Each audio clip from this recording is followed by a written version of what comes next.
First book of Samuel, chapter 1. Now there was a certain man of Ramathaim-Zophim, of Mount Ephraim, and his name was Elkanah, the son of Jeroham, the son of Elihu, the son of Tohu, the son of Zuph, an Ephrathite. And he had 2 wives. The name of the one was Hannah, and the name of the other Peninnah. And Peninnah had children, but Hannah had no children. And this man went up out of his city yearly to worship and to sacrifice unto the Lord of hosts in Shiloh. And the 2 sons of Eli, Hophni and Phinehas, the priests of the Lord, were there. And when the time was that Elkanah offered, he gave to Peninnah his wife, and to all her sons and her daughters portions. But unto Hannah he gave a worthy portion, for he loved Hannah. But the Lord had shut up her womb. And her adversary also provoked her sore, for to make her fret, because the Lord had shut up her womb. And as he did so year by year, when she went up to the house of the Lord, so she provoked her. Therefore she wept, and did not eat. Then said Elkanah her husband to her, Hannah, why weepest thou? And why eatest thou not? And why is thy heart grieved? Am not I better to thee than 10 sons? So Hannah rose up after they had eaten in Shiloh, and after they had drunk. Now Eli the priest sat upon a seat by a post of the temple of the Lord. And she was in bitterness of soul, and prayed unto the Lord, and wept sore. And she vowed a vow, and said, O Lord of hosts, if thou wilt indeed look on the affliction of thine handmaid, and remember me, and not forget thine handmaid, but wilt give unto thine handmaid a man-child, then I will give him unto the Lord all the days of his life, and there shall no razor come upon his head. And it came to pass, as she continued praying before the Lord, that Eli marked her mouth. Now Hannah, she spake in her heart, only her lips moved, but her voice was not heard. Therefore Eli thought she had been drunken. And Eli said unto her, How long wilt thou be drunken? Put away thy wine from thee. And Hannah answered and said, No, my lord, I am a woman of a sorrowful spirit. I have drunk neither wine nor strong drink, but have poured out my soul before the Lord. Count not thine handmaid for a daughter of Belial, for out of the abundance of my complaint and grief have I spoken hitherto. Then Eli answered and said, Go in peace. And the God of Israel grant thee thy petition that thou hast asked of him. And she said, Let thine handmaid find grace in thy sight. So the woman went her way and did eat, and her countenance was no more sad. And they rose up in the morning early, and worshipped before the Lord, and returned, and came to their house to Ramah. And Elkanah knew Hannah his wife, and the Lord remembered her.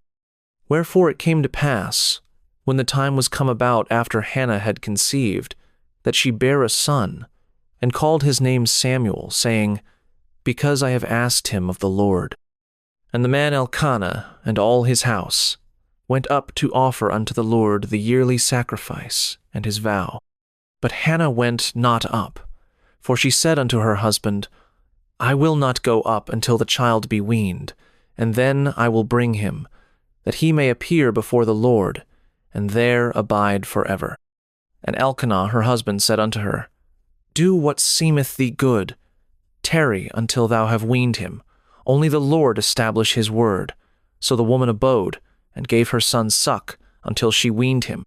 And when she had weaned him, she took him up with her, with 3 bullocks, and 1 ephah of flour, and a bottle of wine, and brought him unto the house of the Lord in Shiloh. And the child was young. And they slew a bullock, and brought the child to Eli. And she said, O my lord, as thy soul liveth, my lord, I am the woman that stood by thee here, praying unto the Lord.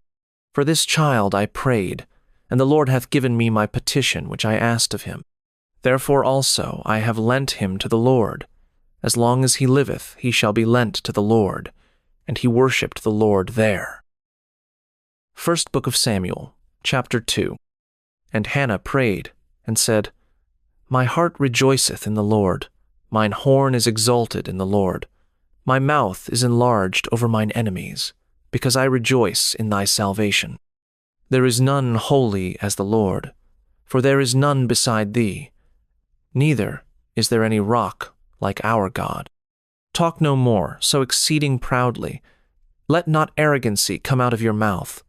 For the Lord is a God of knowledge, and by him actions are weighed. The bows of the mighty men are broken, and they that stumbled are girded with strength. They that were full have hired out themselves for bread, and they that were hungry ceased, so that the barren hath borne 7, and she that hath many children is waxed feeble. The Lord killeth, and maketh alive.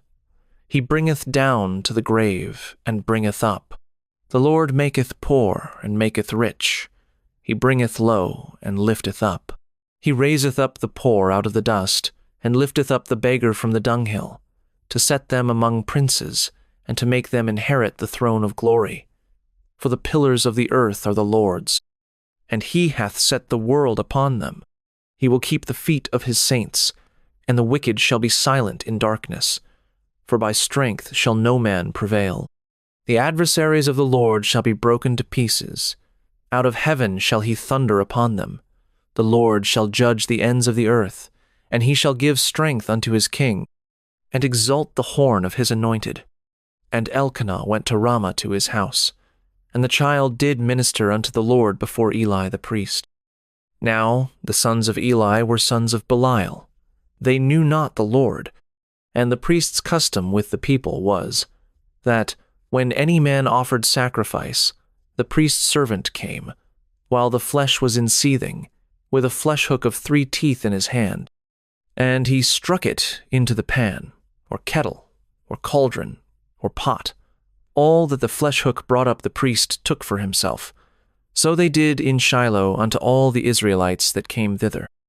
Also before they burnt the fat, the priest's servant came, and said to the man that sacrificed, Give flesh to roast for the priest, for he will not have soughten flesh of thee, but raw. And if any man said unto him, Let them not fail to burn the fat presently, and then take as much as thy soul desireth, then he would answer him, Nay, but thou shalt give it me now, and if not, I will take it by force. Wherefore the sin of the young men was very great before the Lord, for men abhorred the offering of the Lord.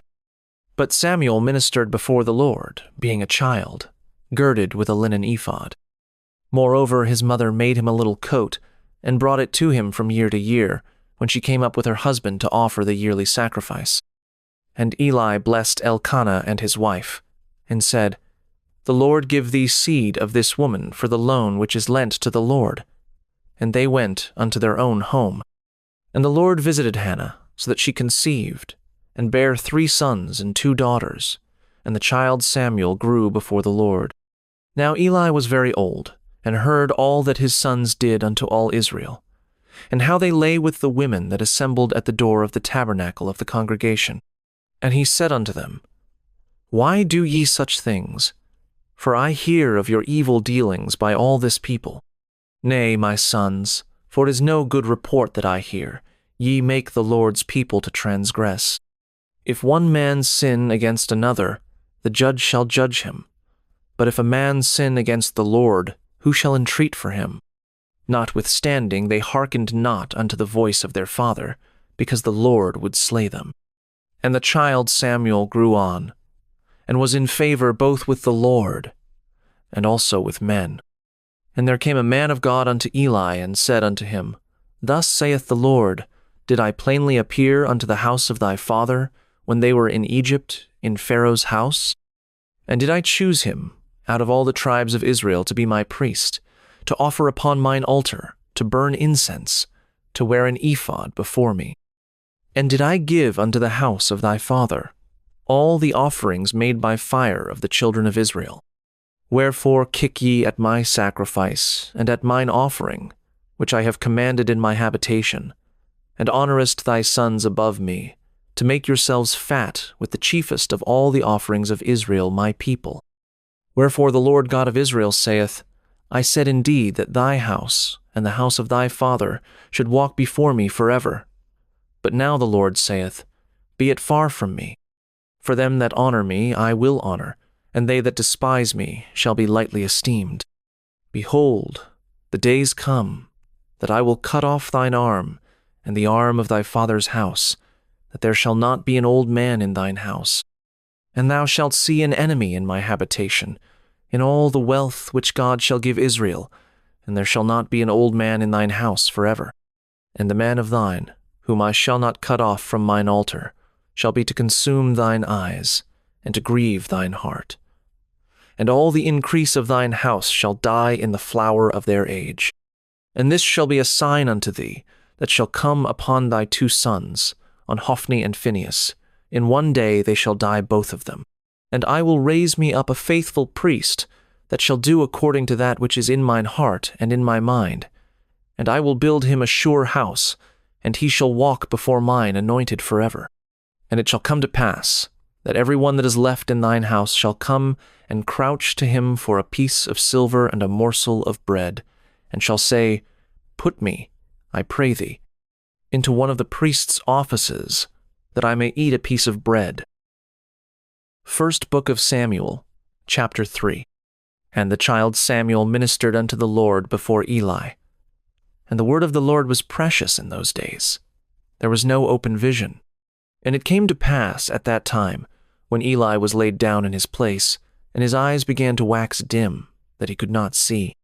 And ere the lamp of God went out in the temple of the Lord, where the ark of God was, and Samuel was laid down to sleep, that the Lord called Samuel, and he answered, Here am I. And he ran unto Eli and said, Here am I, for thou calledst me. And he said, I called not, lie down again.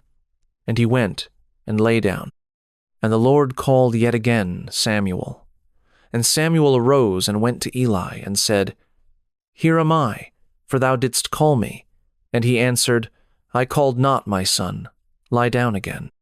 Now Samuel did not yet know the Lord, neither was the word of the Lord yet revealed unto him. And the Lord called Samuel again the 3rd time. And he arose and went to Eli, and said, Here am I, for thou didst call me. And Eli perceived that the Lord had called the child. Therefore Eli said unto Samuel, Go, lie down. And it shall be, if he call thee, that thou shalt say, Speak, Lord, for thy servant heareth. So Samuel went and lay down in his place. And the Lord came, and stood, and called as at other times, Samuel, Samuel. Then Samuel answered, Speak, for thy servant heareth. And the Lord said to Samuel, Behold, I will do a thing in Israel, at which both the ears of every one that heareth it shall tingle. In that day I will perform against Eli all things which I have spoken concerning his house. When I begin, I will also make an end. For I have told him that I will judge his house forever for the iniquity which he knoweth, because his sons made themselves vile, and he restrained them not. And therefore I have sworn unto the house of Eli, that the iniquity of Eli's house shall not be purged with sacrifice, nor offering forever. And Samuel lay until the morning, and opened the doors of the house of the Lord, and Samuel feared to show Eli the vision. Then Eli called Samuel, and said, Samuel, my son. And he answered, Here am I. And he said, What is the thing that the Lord hath said unto thee? I pray thee hide it not from me. God do so to thee, and more also if thou hide anything from me of all the things that he said unto thee. And Samuel told him every whit, and hid nothing from him. And he said, It is the Lord. Let him do what seemeth him good. And Samuel grew, and the Lord was with him, and did let none of his words fall to the ground. And all Israel, from Dan even to Beersheba, knew that Samuel was established to be a prophet of the Lord. And the Lord appeared again in Shiloh, for the Lord revealed himself to Samuel in Shiloh by the word of the Lord. First Book of Samuel, chapter 4. And the word of Samuel came to all Israel. Now Israel went out against the Philistines to battle, and pitched beside Ebenezer. And the Philistines pitched in Aphek. And the Philistines put themselves in array against Israel. And when they joined battle, Israel was smitten before the Philistines, and they slew of the army in the field about 4,000 men. And when the people were come into the camp, the elders of Israel said, Wherefore hath the Lord smitten us today before the Philistines? Let us fetch the ark of the covenant of the Lord out of Shiloh unto us, that, when it cometh among us, it may save us out of the hand of our enemies. So the people sent to Shiloh, that they might bring from thence the ark of the covenant of the Lord of hosts, which dwelleth between the cherubims, and the two sons of Eli, Hophni and Phinehas, were there with the ark of the covenant of God. And when the ark of the covenant of the Lord came into the camp, all Israel shouted with a great shout, so that the earth rang again. And when the Philistines heard the noise of the shout, they said, What meaneth the noise of this great shout in the camp of the Hebrews? And they understood that the ark of the Lord was come into the camp. And the Philistines were afraid, for they said, God is come into the camp. And they said, Woe unto us, for there hath not been such a thing heretofore. Woe unto us! Who shall deliver us out of the hand of these mighty gods? These are the gods that smote the Egyptians with all the plagues in the wilderness.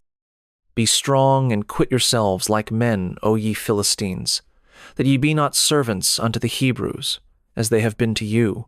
Quit yourselves like men, and fight.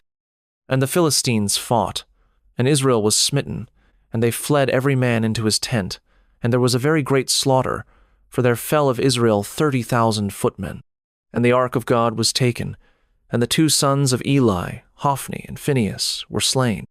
And there ran a man of Benjamin out of the army, and came to Shiloh the same day with his clothes rent, and with earth upon his head. And when he came, lo, Eli sat upon a seat by the wayside watching, for his heart trembled for the ark of God. And when the man came into the city and told it, all the city cried out. And when Eli heard the noise of the crying, he said, What meaneth the noise of this tumult? And the man came in hastily, and told Eli. Now Eli was 98 years old, and his eyes were dim, that he could not see. And the man said unto Eli, I am he that came out of the army, and I fled today out of the army. And he said, What is there done, my son?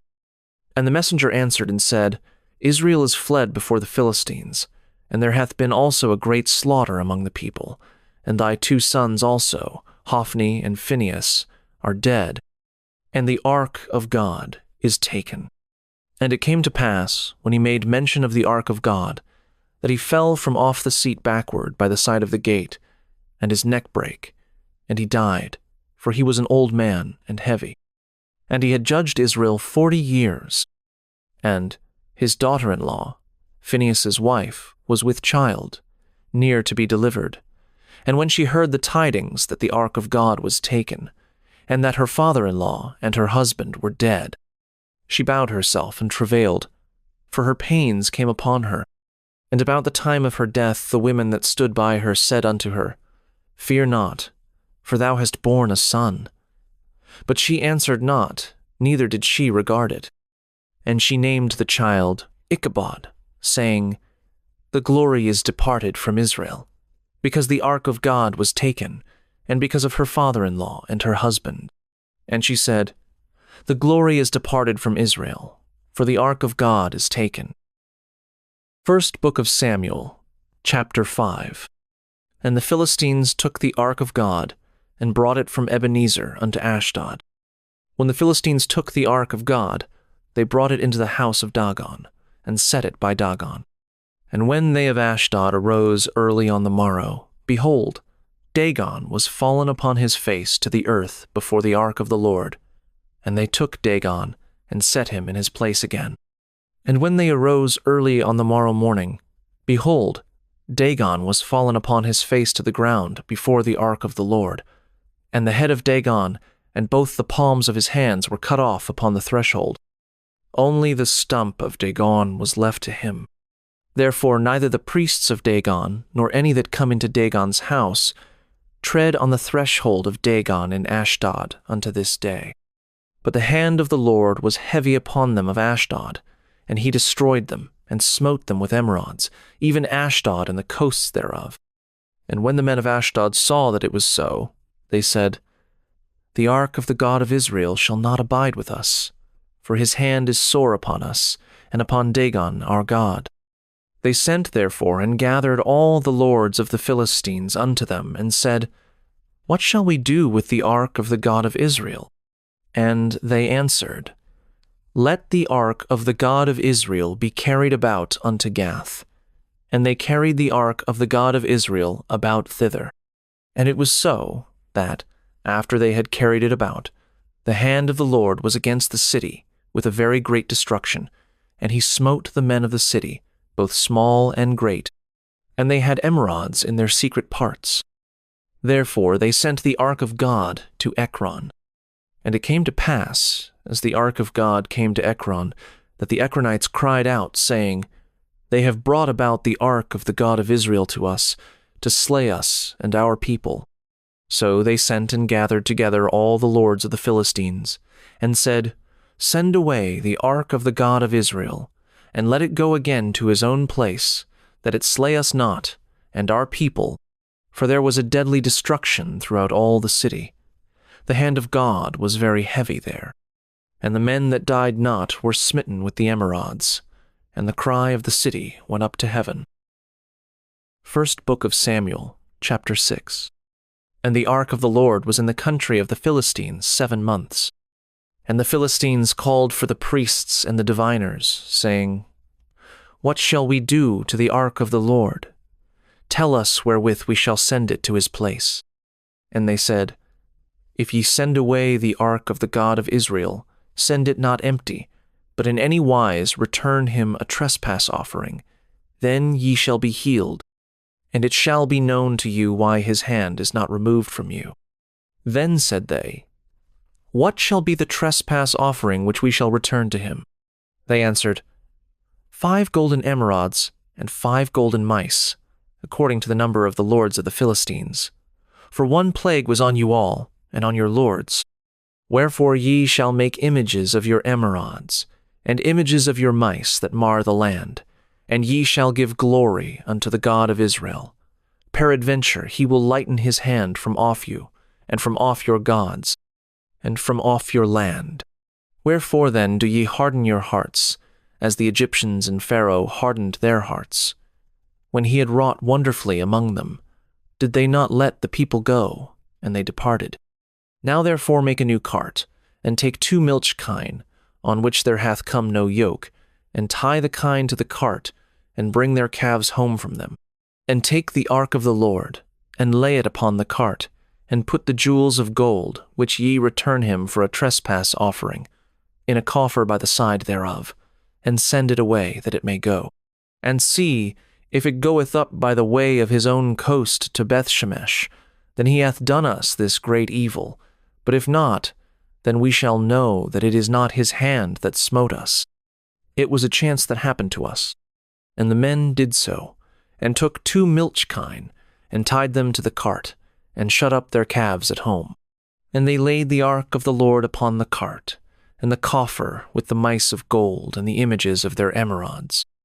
And the kine took the straight way to the way of Bethshemesh, and went along the highway, lowing as they went, and turned not aside to the right hand or to the left. And the lords of the Philistines went after them unto the border of Bethshemesh. And they of Bethshemesh were reaping their wheat harvest in the valley. And they lifted up their eyes, and saw the ark, and rejoiced to see it. And the cart came into the field of Joshua, a Bethshemite, and stood there, where there was a great stone. And they clave the wood of the cart, and offered the kine a burnt offering unto the Lord. And the Levites took down the ark of the Lord, and the coffer that was with it, wherein the jewels of gold were, and put them on the great stone. And the men of Bethshemesh offered burnt offerings, and sacrificed sacrifices the same day unto the Lord. And when the 5 lords of the Philistines had seen it, they returned to Ekron the same day. And these are the golden emerods which the Philistines returned for a trespass offering unto the Lord, for Ashdod 1, for Gaza 1, for Askelon 1, for Gath 1, for Ekron 1.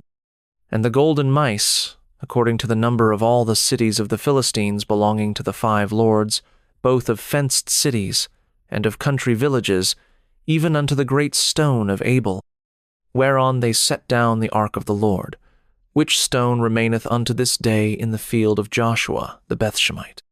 And he smote the men of Bethshemesh, because they had looked into the ark of the Lord.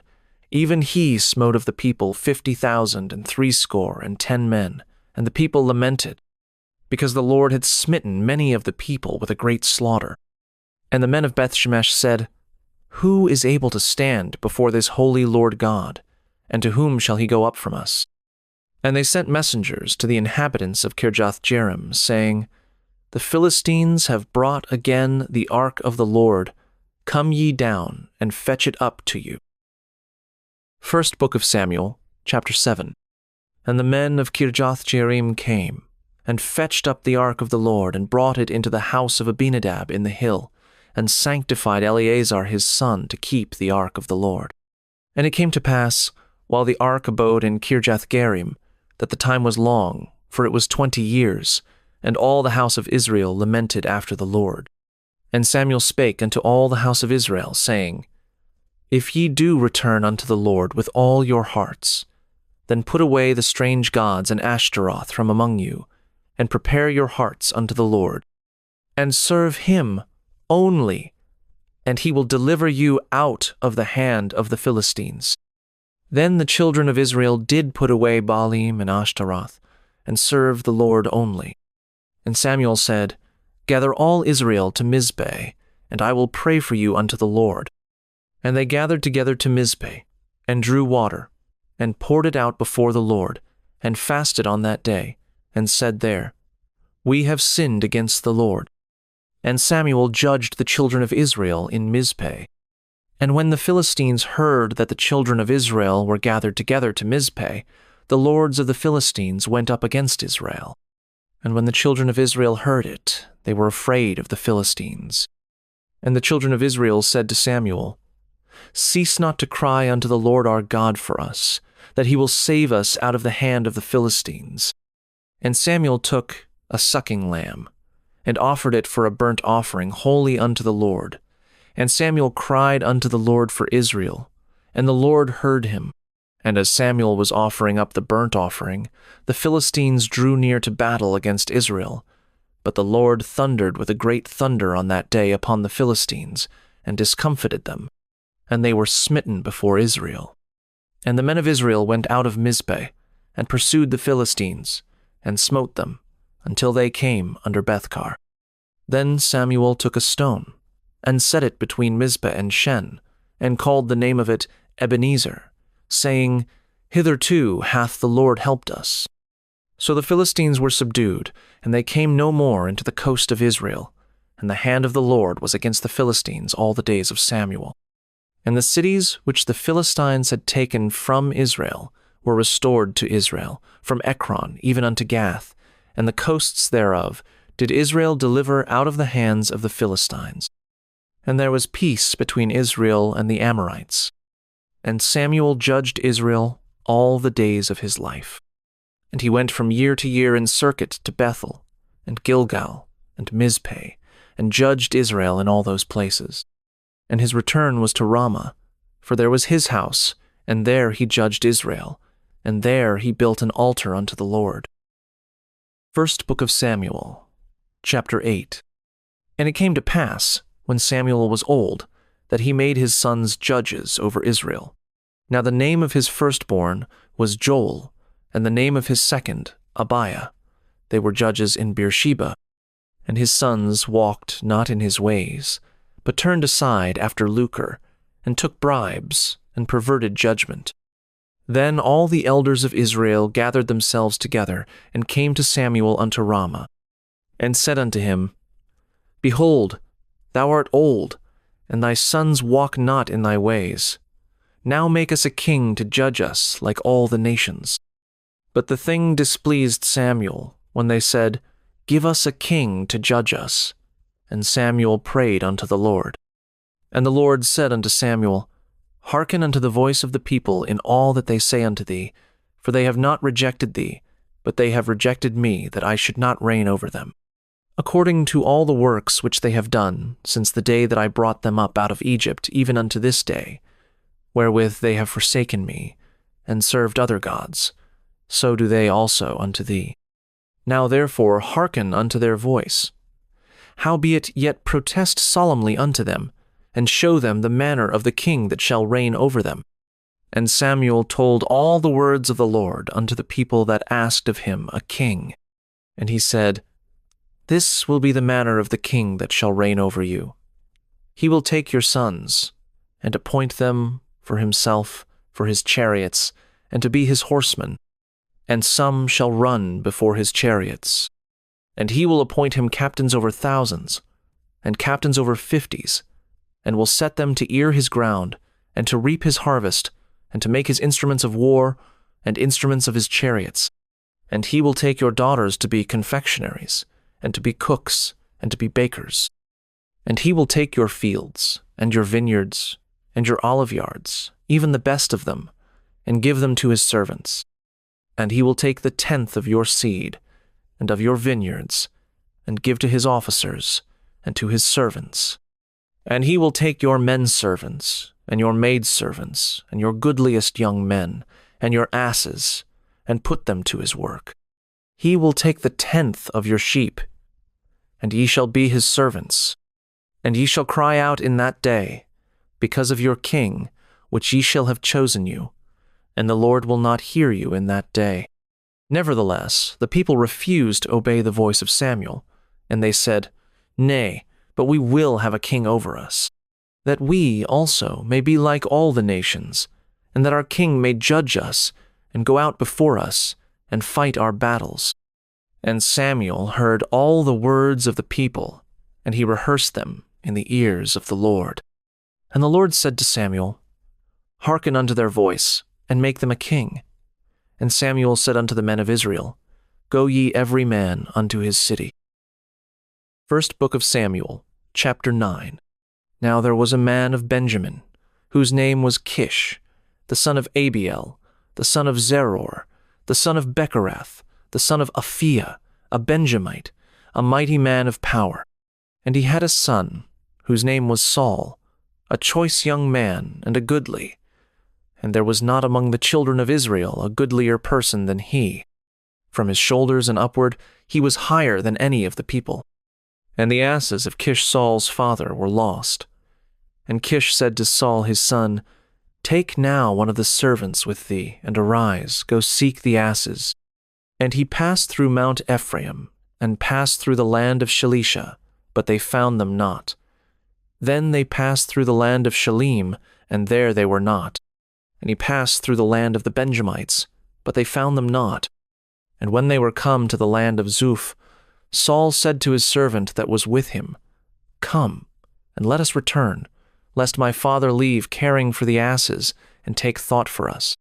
And he said unto him, Behold now, there is in this city a man of God, and he is an honorable man. All that he saith cometh surely to pass. Now let us go thither. Peradventure, he can show us our way that we should go. Then said Saul to his servant, But, behold, if we go, what shall we bring the man? For the bread is spent in our vessels, and there is not a present to bring to the man of God. What have we? And the servant answered Saul again and said, Behold, I have here at hand the 4th part of a shekel of silver. That will I give to the man of God, to tell us our way. Before time in Israel, when a man went to inquire of God, thus he spake, Come, and let us go to the seer. For he that is now called a prophet was before time called a seer. Then said Saul to his servant, Well said, Come, let us go. So they went unto the city where the man of God was. And as they went up the hill to the city, they found young maidens going out to draw water, and said unto them, Is the seer here?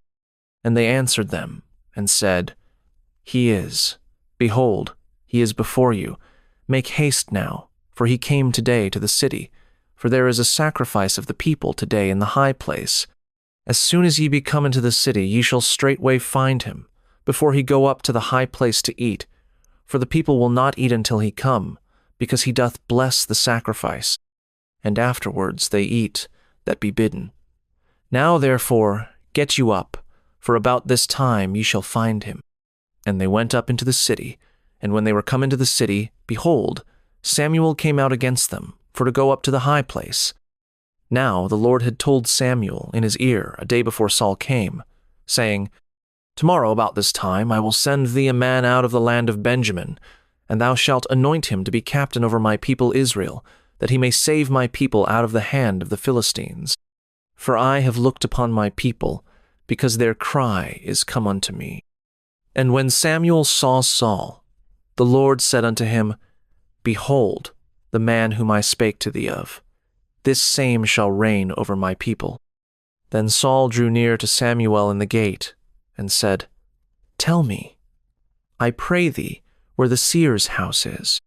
And Samuel answered Saul, and said, I am the seer. Go up before me unto the high place, for ye shall eat with me today, and tomorrow I will let thee go, and will tell thee all that is in thine heart. And as for thine asses that were lost 3 days ago, set not thy mind on them, for they are found. And on whom is all the desire of Israel? Is it not on thee, and on all thy father's house? And Saul answered and said, Am not I a Benjamite, of the smallest of the tribes of Israel, and my family the least of all the families of the tribe of Benjamin? Wherefore then speakest thou so to me? And Samuel took Saul and his servant, and brought them into the parlor, and made them sit in the chiefest place among them that were bidden, which were about 30 persons. And Samuel said unto the cook, Bring the portion which I gave thee, of which I said unto thee, Set it by thee. And the cook took up the shoulder, and that which was upon it, and set it before Saul. And Samuel said, Behold, that which is left. Set it before thee, and eat. For unto this time hath it been kept for thee, since I said, I have invited the people. So Saul did eat with Samuel that day. And when they were come down from the high place into the city, Samuel communed with Saul upon the top of the house. And they arose early. And it came to pass about the spring of the day that Samuel called Saul to the top of the house, saying, Up, that I may send thee away. And Saul arose, and they went out both of them, he and Samuel, abroad. And as they were going down to the end of the city, Samuel said to Saul, Bid the servant pass on before us. And he passed on. But stand thou still a while, that I may shew thee the word of God. First Book of Samuel, chapter 10. Then Samuel took a vial of oil, and poured it upon his head, and kissed him, and said, Is it not because the Lord hath anointed thee to be captain over his inheritance? When thou art departed from me today, then thou shalt find 2 men by Rachel's sepulchre in the border of Benjamin at Zelzah, and they will say unto thee, The asses which thou wentest to seek are found, and, Lo, thy father hath left the care of the asses, and sorroweth for you, saying, What shall I do for my son? Then shalt thou go on forward from thence.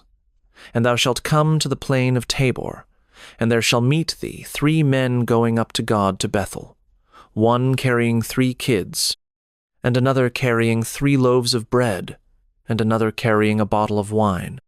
And they will salute thee, and give thee 2 loaves of bread, which thou shalt receive of their hands. After that thou shalt come to the hill of God, where is the garrison of the Philistines. And it shall come to pass, when thou art come thither to the city, that thou shalt meet a company of prophets, coming down from the high place with a psaltery, and a tabret, and a pipe, and a harp before them, and they shall prophesy. And the Spirit of the Lord will come upon thee, and thou shalt prophesy with them, and shalt be turned into another man. And let it be, when these signs are come unto thee, that thou do as occasion serve thee, for God is with thee. And thou shalt go down before me to Gilgal, and behold, I will come down unto thee, to offer burnt offerings, and to sacrifices of peace offerings. 7 days shalt thou tarry, till I come to thee, and show thee what thou shalt do. And it was so, that when he had turned his back to go from Samuel, God gave him another heart, and all those signs came to pass that day. And when they came thither to the hill, behold, a company of prophets met him, and the Spirit of God came upon him, and he prophesied among them. And it came to pass, when all that knew him beforetime saw that, behold, he prophesied among the prophets, then the people said one to another, What is this that is come unto the son of Kish? Is Saul also among the prophets? And one of the same place answered and said, But who is their father? Therefore it became a proverb, Is Saul also among the prophets? And when he had made an end of prophesying, he came to the high place.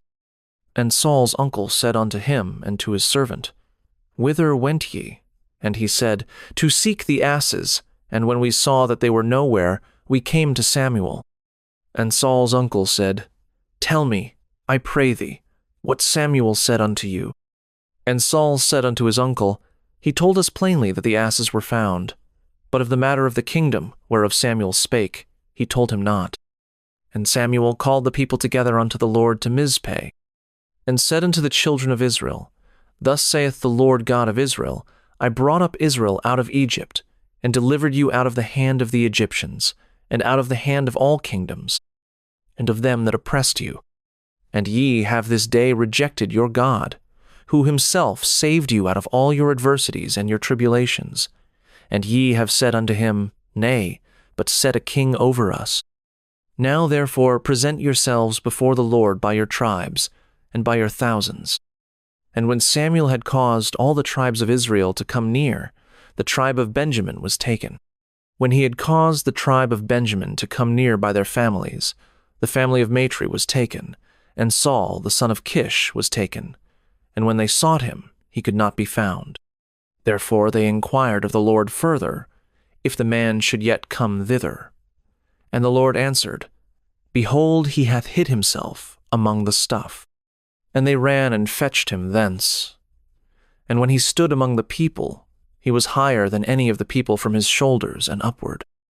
And Samuel said to all the people, See ye him whom the Lord hath chosen, that there is none like him among all the people? And all the people shouted, and said, God save the king. Then Samuel told the people the manner of the kingdom, and wrote it in a book, and laid it up before the Lord. And Samuel sent all the people away, every man to his house. And Saul also went home to Gibeah, and there went with him a band of men, whose hearts God had touched. But the children of Belial said, How shall this man save us? And they despised him, and brought no presents, but he held his peace. First Book of Samuel, chapter 11. Then Nahash the Ammonite came up, and encamped against Jabesh-Gilead. And all the men of Jabesh said unto Nahash, Make a covenant with us, and we will serve thee. And Nahash the Ammonite answered them, On this condition will I make a covenant with you, that I may thrust out all your right eyes, and lay it for a reproach upon all Israel. And the elders of Jabesh said unto him, Give us 7 days' respite, that we may send messengers unto all the coasts of Israel, and then, if there be no man to save us, we will come out to thee. Then came the messengers to Gibeah of Saul, and told the tidings in the ears of the people, and all the people lifted up their voices, and wept. And behold, Saul came after the herd out of the field, and Saul said, What aileth the people that they weep? And they told him the tidings of the men of Jabesh. And the Spirit of God came upon Saul when he heard those tidings, and his anger was kindled greatly. And he took a yoke of oxen, and hewed them in pieces, and sent them throughout all the coasts of Israel by the hands of messengers, saying, Whosoever cometh not forth after Saul and after Samuel, so shall it be done unto his oxen. And the fear of the Lord fell on the people, and they came out with one consent. And when he numbered them in Bezek, the children of Israel were 300,000, and the men of Judah 30,000.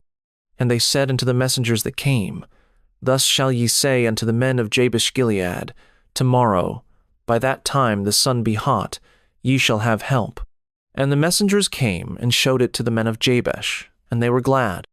Therefore the men of Jabesh said, Tomorrow we will come out unto you, and ye shall do with us all that seemeth good unto you.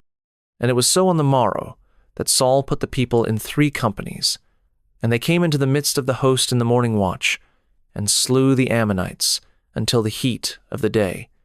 And it came to pass that they which remained were scattered, so that 2 of them were not left together. And the people said unto Samuel, Who is he that said, Shall Saul reign over us? Bring the men, that we may put them to death. And Saul said, There shall not a man be put to death this day, for today the Lord hath wrought salvation in Israel. Then said Samuel to the people, Come, and let us go to Gilgal, and renew the kingdom there.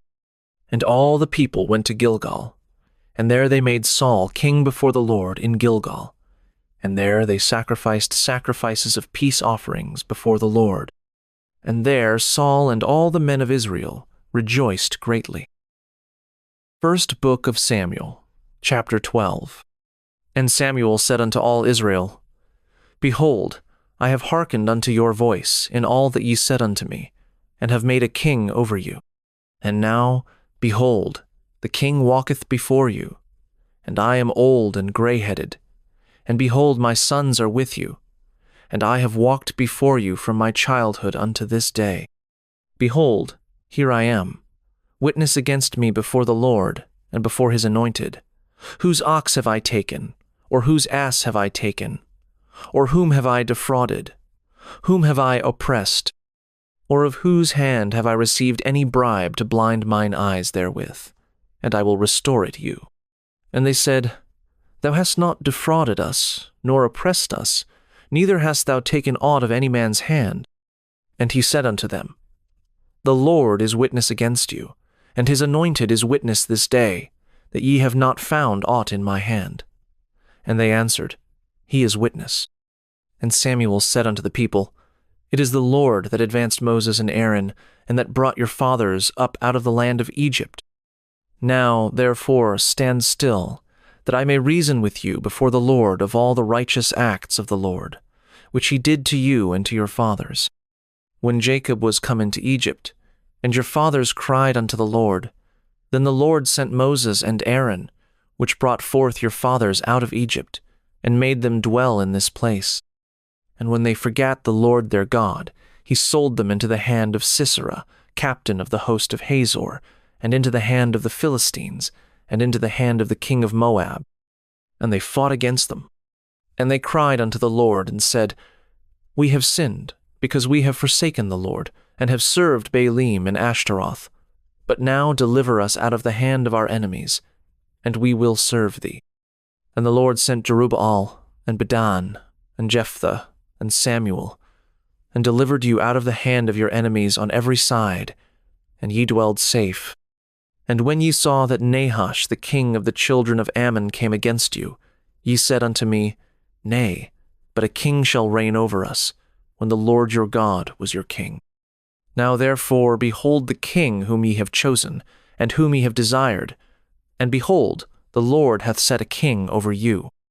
If ye will fear the Lord, and serve him, and obey his voice, and not rebel against the commandment of the Lord, then shall both ye and also the king that reigneth over you continue following the Lord your God. But if ye will not obey the voice of the Lord, but rebel against the commandment of the Lord, then shall the hand of the Lord be against you, as it was against your fathers. Now, therefore, stand and see this great thing, which the Lord will do before your eyes. Is it not wheat harvest today? I will call unto the Lord, and he shall send thunder and rain, that ye may perceive and see that your wickedness is great, which ye have done in the sight of the Lord, in asking you a king. So Samuel called unto the Lord, and the Lord sent thunder and rain that day. And all the people greatly feared the Lord and Samuel. And all the people said unto Samuel, Pray for thy servants unto the Lord thy God, that we die not. For we have added unto all our sins this evil, to ask us a king. And Samuel said unto the people, Fear not, ye have done all this wickedness. Yet turn not aside from following the Lord, but serve the Lord with all your heart. And turn ye not aside, for then should ye go after vain things, which cannot profit nor deliver, for they are vain. For the Lord will not forsake his people for his great name's sake, because it hath pleased the Lord to make you his people. Moreover, as for me, God forbid that I should sin against the Lord in ceasing to pray for you, but I will teach you the good and the right way. Only fear the Lord, and serve him in truth with all your heart. For consider how great things he hath done for you. But if ye shall still do wickedly, ye shall be consumed, both ye and your king. First Book of Samuel, chapter 13. Saul reigned 1 year, and when he had reigned 2 years over Israel, Saul chose him 3,000 men of Israel, whereof 2,000 were with Saul in Michmash and in Mount Bethel, and 1,000 were with Jonathan in Gibeah of Benjamin. And the rest of the people he sent every man to his tent. And Jonathan smote the garrison of the Philistines that was in Geba, and the Philistines heard of it. And Saul blew the trumpet throughout all the land, saying, Let the Hebrews hear.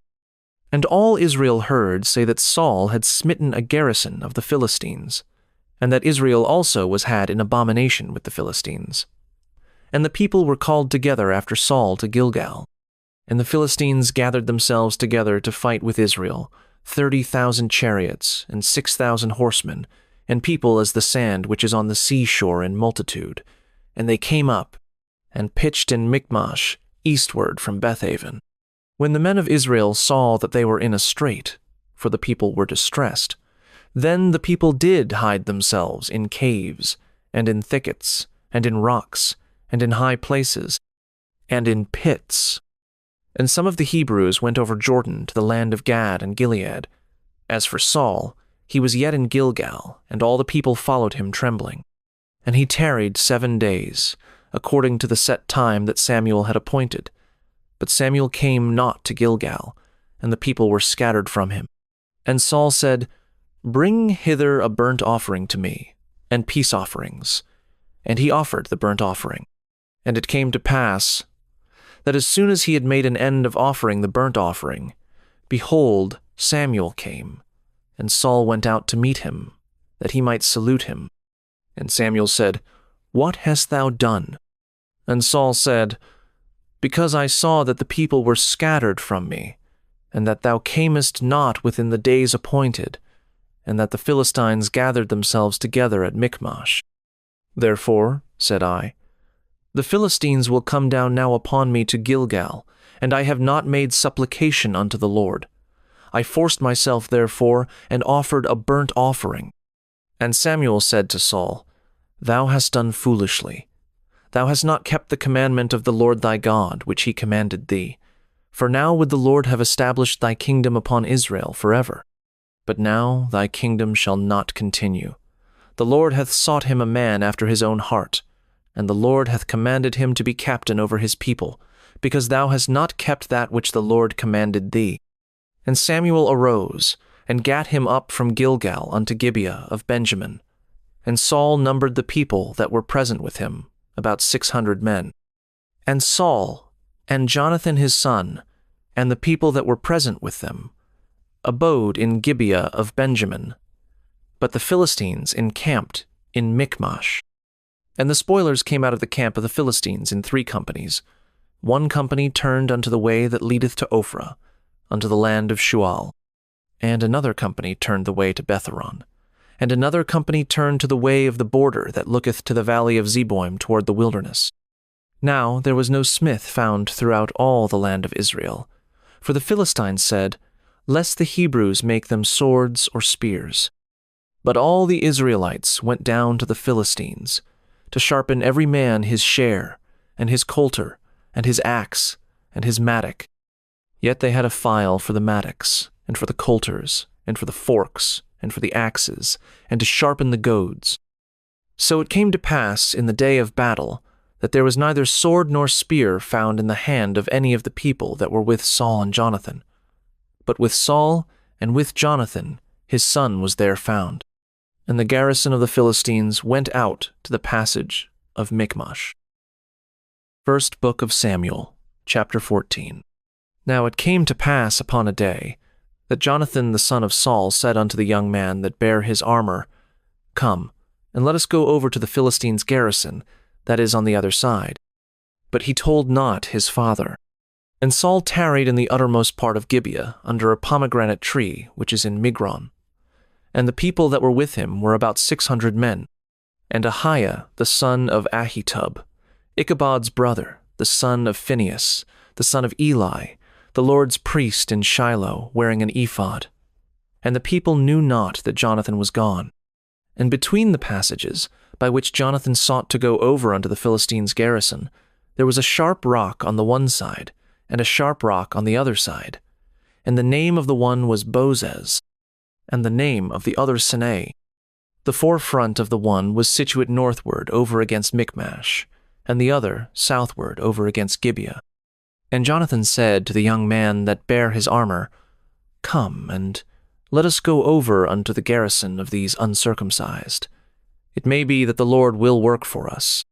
For there is no restraint to the Lord to save by many or by few. And his armor-bearer said unto him, Do all that is in thine heart, turn thee. Behold, I am with thee according to thy heart. Then said Jonathan, Behold, we will pass over unto these men, and we will discover ourselves unto them. If they say thus unto us, Tarry until we come to you, then we will stand still in our place, and will not go up unto them. But if they say thus, Come up unto us, then we will go up. For the Lord hath delivered them into our hand, and this shall be a sign unto us. And both of them discovered themselves unto the garrison of the Philistines. And the Philistines said, Behold, the Hebrews come forth out of the holes where they had hid themselves. And the men of the garrison answered Jonathan and his armor-bearer, and said, Come up to us, and we will show you a thing. And Jonathan said unto his armor-bearer, Come up after me, for the Lord hath delivered them into the hand of Israel. And Jonathan climbed up upon his hands and upon his feet, and his armor-bearer after him. And they fell before Jonathan, and his armor-bearer slew after him. And that first slaughter, which Jonathan and his armor-bearer made, was about 20 men, within, as it were, an half acre of land, which a yoke of oxen might plow. And there was trembling in the host, in the field, and among all the people, the garrison, and the spoilers. They also trembled, and the earth quaked, so it was a very great trembling. And the watchmen of Saul and Gibeah of Benjamin looked, and behold, the multitude melted away, and they went on beating down one another. Then said Saul unto the people that were with him, Number now, and see who is gone from us. And when they had numbered, behold, Jonathan and his armor-bearer were not there. And Saul said unto Ahiah, Bring hither the ark of God. For the ark of God was at that time with the children of Israel. And it came to pass, while Saul talked unto the priest, that the noise that was in the host of the Philistines went on and increased.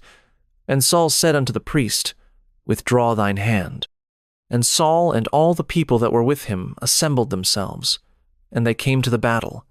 And, behold, every man's sword was against his fellow, and there was a very great discomfiture.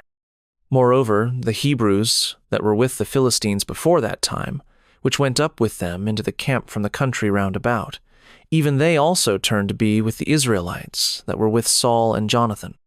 Likewise all the men of Israel which had hid themselves in Mount Ephraim, when they heard that the Philistines fled, even they also followed hard after them in the battle.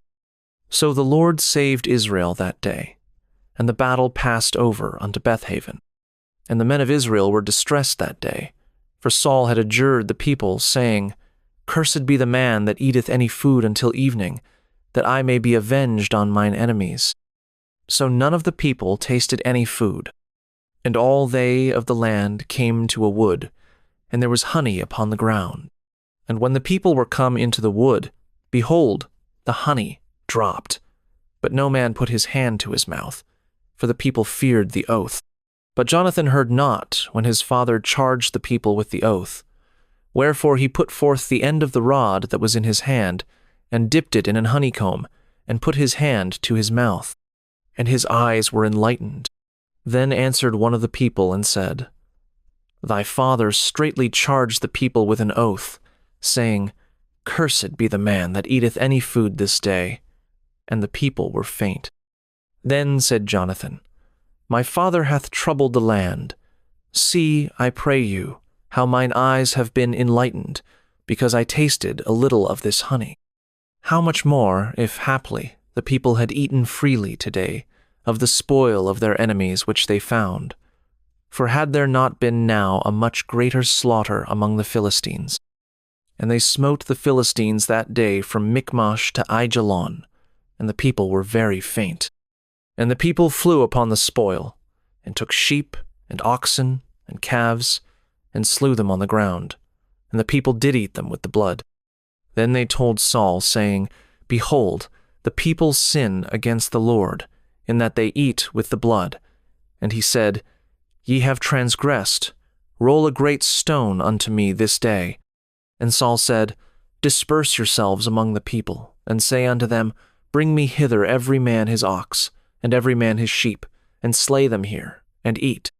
And sin not against the Lord in eating with the blood. And all the people brought every man his ox with him that night, and slew them there. And Saul built an altar unto the Lord. The same was the first altar that he built unto the Lord. And Saul said, Let us go down after the Philistines by night, and spoil them until the morning light, and let us not leave a man of them. And they said, Do whatsoever seemeth good unto thee. Then said the priest, Let us draw near hither unto God. And Saul asked counsel of God, Shall I go down after the Philistines? Wilt thou deliver them into the hand of Israel? But he answered him not that day. And Saul said, Draw ye near hither, all the chief of the people, and know and see wherein this sin hath been this day. For, as the Lord liveth, which saveth Israel, though it be in Jonathan my son, he shall surely die. But there was not a man among all the people that answered him. Then said he unto all Israel, Be ye on one side, and I and Jonathan my son will be on the other side. And the people said unto Saul, Do what seemeth good unto thee. Therefore Saul said unto the Lord God of Israel, Give a perfect lot. And Saul and Jonathan were taken, but the people escaped. And Saul said, Cast lots between me and Jonathan my son. And Jonathan was taken. Then Saul said to Jonathan, Tell me what thou hast done. And Jonathan told him and said, I did but taste a little honey with the end of the rod that was in mine hand, and lo, I must die. And Saul answered, God do so and more also, for thou shalt surely die, Jonathan. And the people said unto Saul, Shall Jonathan die, who hath wrought this great salvation in Israel? God forbid. As the Lord liveth, there shall not one hair of his head fall to the ground, for he hath wrought with God this day. So the people rescued Jonathan, that he died not. Then Saul went up from following the Philistines, and the Philistines went to their own place. So Saul took the kingdom over Israel, and fought against all his enemies on every side, against Moab, and against the children of Ammon, and against Edom, and against the kings of Zobah, and against the Philistines. And whithersoever he turned himself, he vexed them. And he gathered an host, and smote the Amalekites, and delivered Israel out of the hands of them that spoiled them. Now the sons of Saul were Jonathan, and Ishui, and Melchishua, and the names of his 2 daughters were these, the name of the firstborn Merab, and the name of the younger Mishal. And the name of Saul's wife was Ahinoam, the daughter of Ahimaaz. And the name of the captain of his host was Abner, the son of Ner, Saul's uncle. And Kish was the father of Saul, and Ner, the father of Abner, was the son of Abiel. And there was sore war against the Philistines all the days of Saul. And when Saul saw any strong man, or any valiant man, he took him unto him. First book of Samuel, chapter 15. Samuel also said unto Saul, The Lord sent me to anoint thee to be king over his people, over Israel. Now therefore hearken thou unto the voice of the words of the Lord. Thus saith the Lord of hosts, I remember that which Amalek did to Israel, how he laid wait for him in the way, when he came up from Egypt. Now go and smite Amalek, and utterly destroy all that they have, and spare them not, but slay both man and woman, infant and suckling, ox and sheep, camel and ass. And Saul gathered the people together, and numbered them in Telaim, 200,000 footmen, and 10,000 men of Judah. And Saul came to a city of Amalek, and laid wait in the valley. And Saul said unto the Kenites, Go, depart, get you down from among the Amalekites, lest I destroy you with them. For ye showed kindness to all the children of Israel, when they came up out of Egypt. So the Kenites departed from among the Amalekites. And Saul smote the Amalekites from Havilah, until thou comest to Shur, that is over against Egypt. And he took Agag, the king of the Amalekites, alive, and utterly destroyed all the people with the edge of the sword.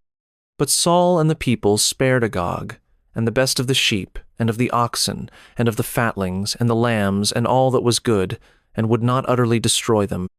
But everything that was vile and refuse, that they destroyed utterly. Then came the word of the Lord unto Samuel, saying, It repenteth me that I have set up Saul to be king, for he is turned back from following me, and hath not performed my commandments. And it grieved Samuel, and he cried unto the Lord all night. And when Samuel rose early to meet Saul in the morning, it was told Samuel, saying, Saul came to Carmel, and behold, he set him up a place, and is gone about, and passed on, and gone down to Gilgal. And Samuel came to Saul, and Saul said unto him, Blessed be thou of the Lord, I have performed the commandment of the Lord. And Samuel said, What meaneth then this bleating of the sheep in mine ears, and the lowing of the oxen which I hear? And Saul said, They have brought them from the Amalekites. For the people spared the best of the sheep and of the oxen, to sacrifice unto the Lord thy God, and the rest we have utterly destroyed. Then Samuel said unto Saul, Stay, and I will tell thee what the Lord hath said to me this night. And he said unto him, Say on. And Samuel said, When thou wast little in thine own sight, wast thou not made the head of the tribes of Israel, and the Lord anointed thee king over Israel? And the Lord sent thee on a journey, and said, Go and utterly destroy the sinners, the Amalekites, and fight against them until they be consumed. Wherefore then didst thou not obey the voice of the Lord, but didst fly upon the spoil, and didst evil in the sight of the Lord? And Saul said unto Samuel, Yea, I have obeyed the voice of the Lord, and have gone the way which the Lord sent me, and have brought Agag, the king of Amalek, and have utterly destroyed the Amalekites. But the people took of the spoil, sheep and oxen, the chief of the things which should have been utterly destroyed, to sacrifice unto the Lord thy God in Gilgal. And Samuel said, Hath the Lord as great delight in burnt offerings and sacrifices, as in obeying the voice of the Lord? Behold, to obey is better than sacrifice, and to hearken than the fat of rams. For rebellion is as the sin of witchcraft, and stubbornness is as iniquity and idolatry. Because thou hast rejected the word of the Lord, he hath also rejected thee from being king. And Saul said unto Samuel, I have sinned, for I have transgressed the commandment of the Lord and thy words, because I feared the people and obeyed their voice. Now therefore I pray thee, pardon my sin, and turn again with me, that I may worship the Lord. And Samuel said unto Saul, I will not return with thee, for thou hast rejected the word of the Lord, and the Lord hath rejected thee from being king over Israel. And as Samuel turned about to go away, he laid hold upon the skirt of his mantle, and it rent. And Samuel said unto him, The Lord hath rent the kingdom of Israel from thee this day, and hath given it to a neighbor of thine, that is better than thou. And also the strength of Israel will not lie nor repent, for he is not a man that he should repent. Then he said, I have sinned. Yet honor me now, I pray thee, before the elders of my people, and before Israel, and turn again with me, that I may worship the Lord thy God. So Samuel turned again after Saul, and Saul worshipped the Lord. Then said Samuel, Bring ye hither to me Agag the king of the Amalekites. And Agag came unto him delicately. And Agag said, Surely the bitterness of death is past. And Samuel said, As thy sword hath made women childless, so shall thy mother be childless among women. And Samuel hewed Agag in pieces before the Lord in Gilgal. Then Samuel went to Ramah, and Saul went up to his house to Gibeah of Saul. And Samuel came no more to see Saul until the day of his death. Nevertheless Samuel mourned for Saul, and the Lord repented that he had made Saul king over Israel. First Book of Samuel, chapter 16. And the Lord said unto Samuel, How long wilt thou mourn for Saul, seeing I have rejected him from reigning over Israel? Fill thine horn with oil, and go, I will send thee to Jesse the Bethlehemite, for I have provided me a king among his sons. And Samuel said, How can I go?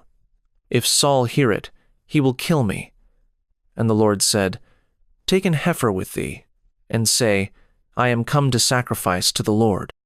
And call Jesse to the sacrifice. And I will show thee what thou shalt do, and thou shalt anoint unto me him whom I name unto thee.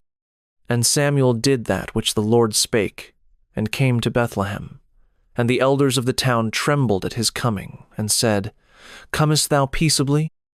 And he said, Peaceably. I am come to sacrifice unto the Lord. Sanctify yourselves, and come with me to the sacrifice. And he sanctified Jesse and his sons, and called them to the sacrifice. And it came to pass, when they were come, that he looked on Eliab, and said, Surely the Lord's anointed is before him. But the Lord said unto Samuel, Look not on his countenance, or on the height of his stature, because I have refused him. For the Lord seeth not as man seeth. For man looketh on the outward appearance, but the Lord looketh on the heart. Then Jesse called Abinadab, and made him pass before Samuel. And he said, Neither hath the Lord chosen this. Then Jesse made Shammah to pass by. And he said, Neither hath the Lord chosen this. Again, Jesse made 7 of his sons to pass before Samuel. And Samuel said unto Jesse, The Lord hath not chosen these. And Samuel said unto Jesse, Are here all thy children? And he said, There remaineth yet the youngest, and, behold, he keepeth the sheep. And Samuel said unto Jesse, Send and fetch him, for we will not sit down till he come hither. And he sent, and brought him in. Now he was ruddy, and withal of a beautiful countenance, and goodly to look to. And the Lord said, Arise, anoint him, for this is he. Then Samuel took the horn of oil, and anointed him in the midst of his brethren. And the Spirit of the Lord came upon David from that day forward. So Samuel rose up, and went to Ramah. But the Spirit of the Lord departed from Saul, and an evil spirit from the Lord troubled him. And Saul's servants said unto him, Behold now, an evil spirit from God troubleth thee. Let our Lord now command thy servants, which are before thee, to seek out a man, who is a cunning player on an harp. And it shall come to pass, when the evil spirit from God is upon thee, that he shall play with his hand, and thou shalt be well.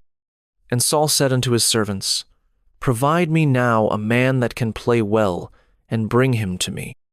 Then answered one of the servants, and said, Behold, I have seen a son of Jesse the Bethlehemite, that is cunning in playing, and a mighty valiant man, and a man of war, and prudent in matters, and a comely person, and the Lord is with him.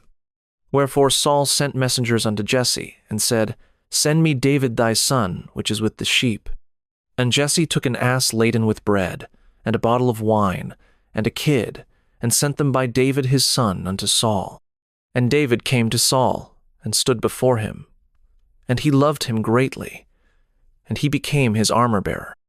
And Saul sent to Jesse, saying, Let David, I pray thee, stand before me, for he hath found favor in my sight. And it came to pass, when the evil spirit from God was upon Saul, that David took an harp, and played with his hand. So Saul was refreshed and was well, and the evil spirit departed from him. First book of Samuel, chapter 17. Now the Philistines gathered together their armies to battle, and were gathered together at Shochoh, which belongeth to Judah, and pitched between Shochoh and Azekah in Ephes-dammim. And Saul and the men of Israel were gathered together, and pitched by the valley of Elah, and set the battle in array against the Philistines. And the Philistines stood on a mountain on the one side, and Israel stood on a mountain on the other side, and there was a valley between them. And there went out a champion out of the camp of the Philistines, named Goliath, of Gath, whose height was 6 cubits and a span. And he had an helmet of brass upon his head, and he was armed with a coat of mail, and the weight of the coat was 5,000 shekels of brass. And he had greaves of brass upon his legs, and a target of brass between his shoulders. And the staff of his spear was like a weaver's beam, and his spear's head weighed 600 shekels of iron, and one bearing a shield went before him. And he stood and cried unto the armies of Israel, and said unto them, Why are ye come out to set your battle in array? Am not I a Philistine, and ye servants to Saul? Choose you a man for you, and let him come down to me. If he be able to fight with me, and to kill me, then will we be your servants. But if I prevail against him, and kill him, then shall ye be our servants, and serve us. And the Philistines said, I defy the armies of Israel this day. Give me a man, that we may fight together. When Saul and all Israel heard those words of the Philistine, they were dismayed, and greatly afraid. Now David was the son of that Ephrathite of Bethlehem, Judah, whose name was Jesse, and he had 8 sons. And the man went among men for an old man in the days of Saul. And the 3 eldest sons of Jesse went and followed Saul to the battle. And the names of his 3 sons that went to the battle were Eliab the firstborn, and next unto him Abinadab, and the third Shammah. And David was the youngest, and the 3 eldest followed Saul. But David went and returned from Saul to feed his father's sheep at Bethlehem. And the Philistine drew near morning and evening, and presented himself 40 days. And Jesse said unto David his son, Take now for thy brethren an ephah of this parched corn, and these 10 loaves, and run to the camp of thy brethren.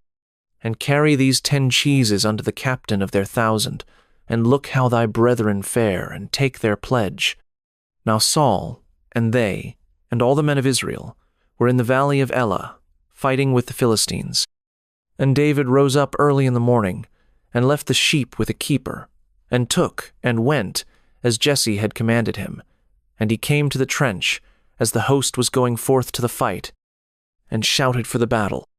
For Israel and the Philistines had put the battle in array, army against army. And David left his carriage in the hand of the keeper of the carriage, and ran into the army, and came and saluted his brethren.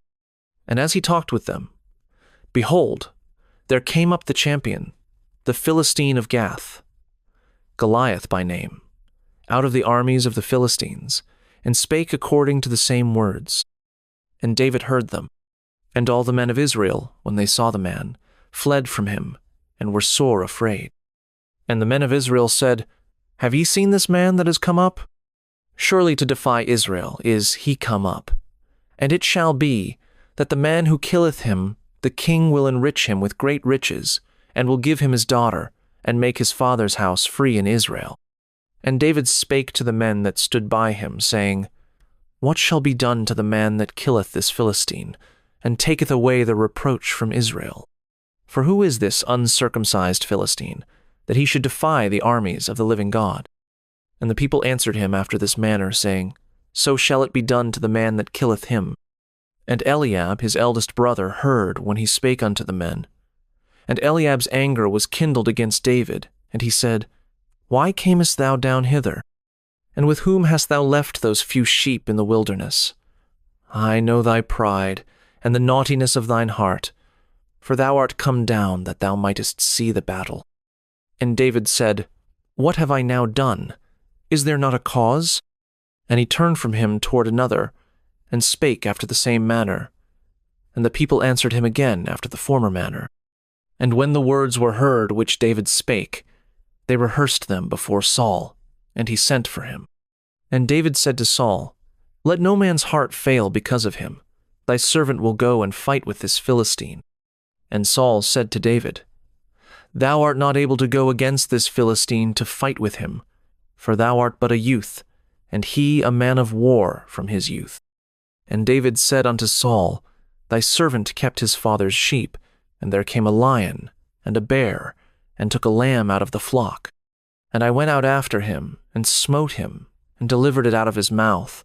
And when he arose against me, I caught him by his beard, and smote him, and slew him.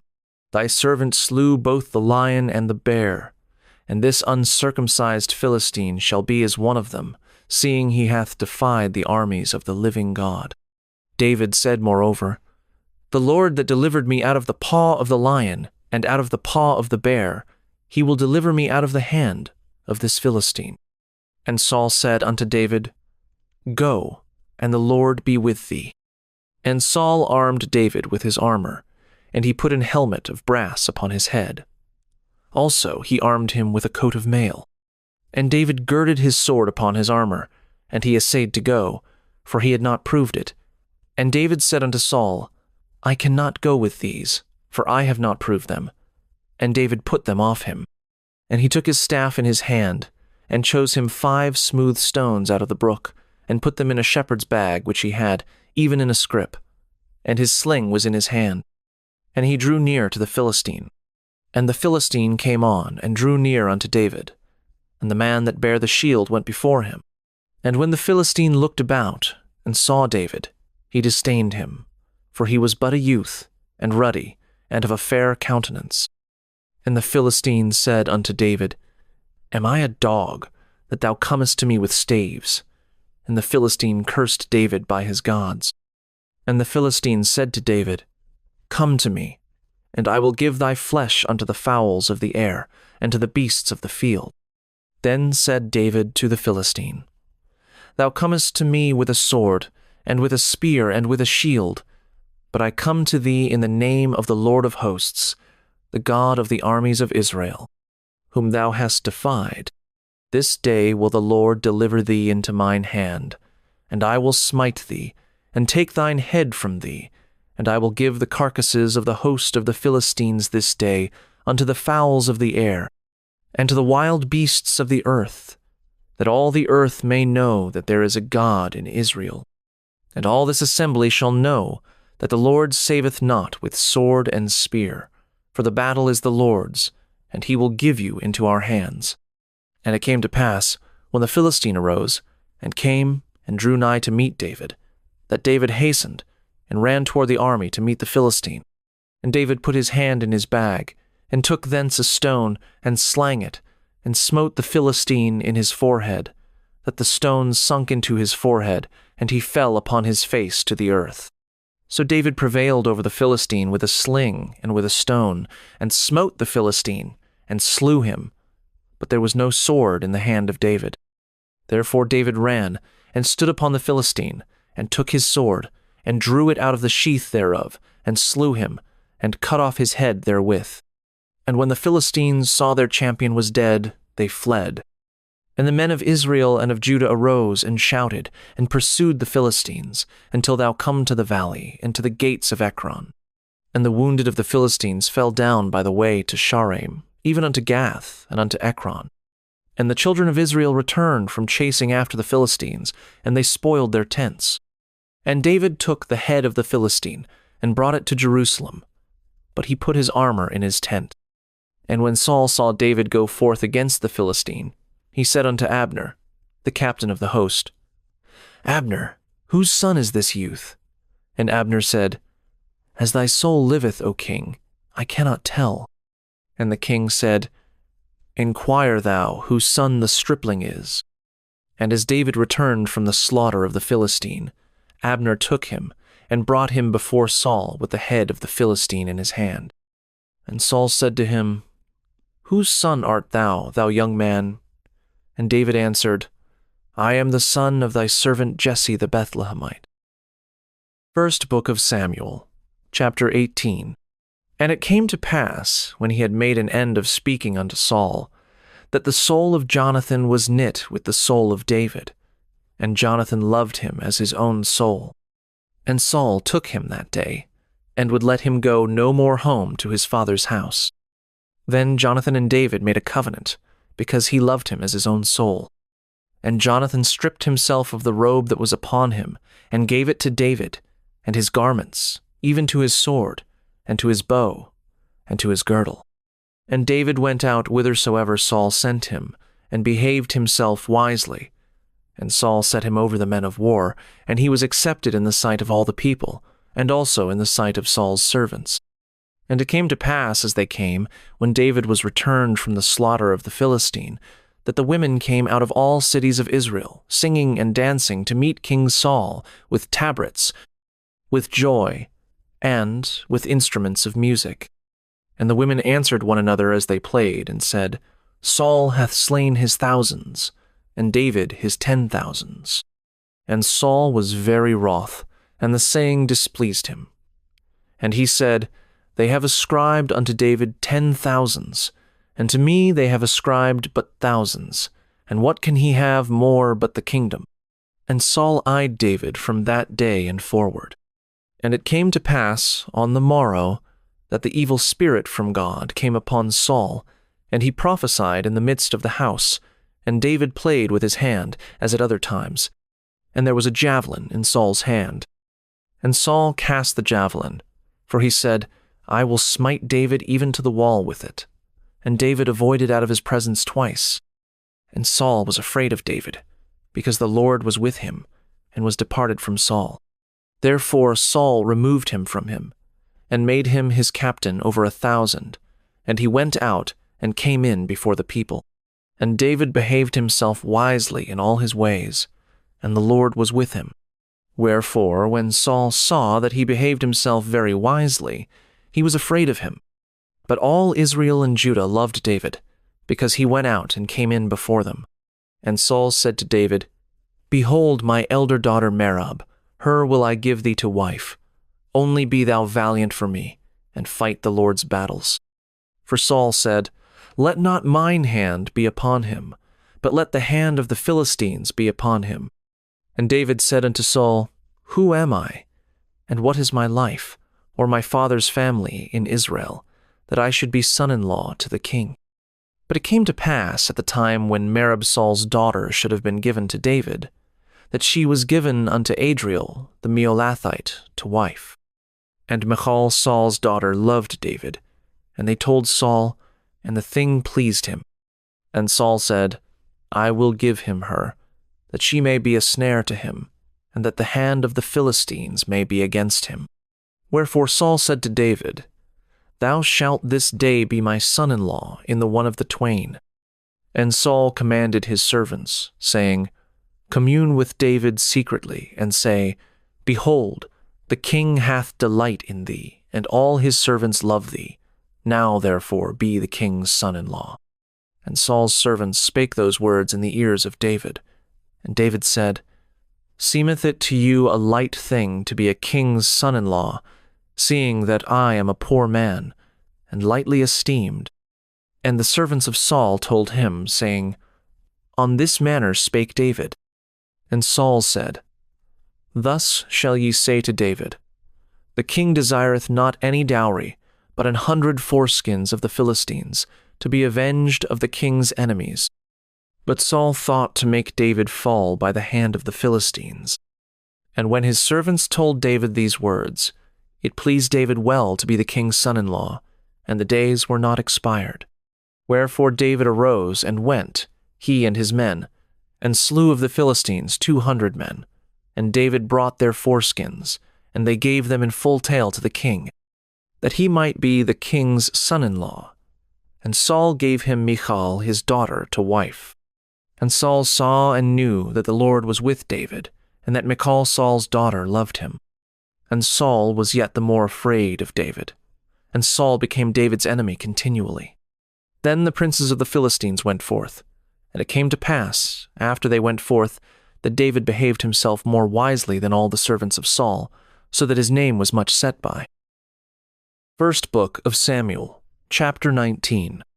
And Saul spake to Jonathan his son, and to all his servants, that they should kill David. But Jonathan Saul's son delighted much in David, and Jonathan told David, saying, Saul, my father seeketh to kill thee. Now therefore, I pray thee, take heed to thyself until the morning, and abide in a secret place, and hide thyself. And I will go out and stand beside my father in the field where thou art. And I will commune with my father of thee, and what I see, that I will tell thee. And Jonathan spake good of David unto Saul his father, and said unto him, Let not the king sin against his servant, against David, because he hath not sinned against thee, and because his works have been to thee ward very good. For he did put his life in his hand, and slew the Philistine, and the Lord wrought a great salvation for all Israel. Thou sawest it, and didst rejoice. Wherefore then wilt thou sin against innocent blood, to slay David without a cause? And Saul hearkened unto the voice of Jonathan, and Saul sware, As the Lord liveth, he shall not be slain. And Jonathan called David, and Jonathan showed him all those things. And Jonathan brought David to Saul, and he was in his presence, as in times past. And there was war again. And David went out, and fought with the Philistines, and slew them with a great slaughter, and they fled from him. And the evil spirit from the Lord was upon Saul, as he sat in his house with his javelin in his hand. And David played with his hand. And Saul sought to smite David even to the wall with the javelin, but he slipped away out of Saul's presence, and he smote the javelin into the wall, and David fled, and escaped that night. Saul also sent messengers unto David's house, to watch him, and to slay him in the morning. And Michal David's wife told him, saying, If thou save not thy life tonight, tomorrow thou shalt be slain. So Michal let David down through a window, and he went, and fled, and escaped.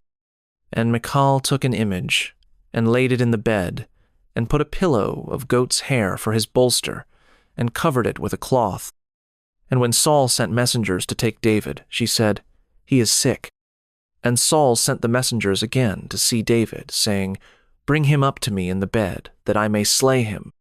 And when the messengers were come in, behold, there was an image in the bed, with a pillow of goat's hair for his bolster. And Saul said unto Michal, Why hast thou deceived me so, and sent away mine enemy, that he is escaped?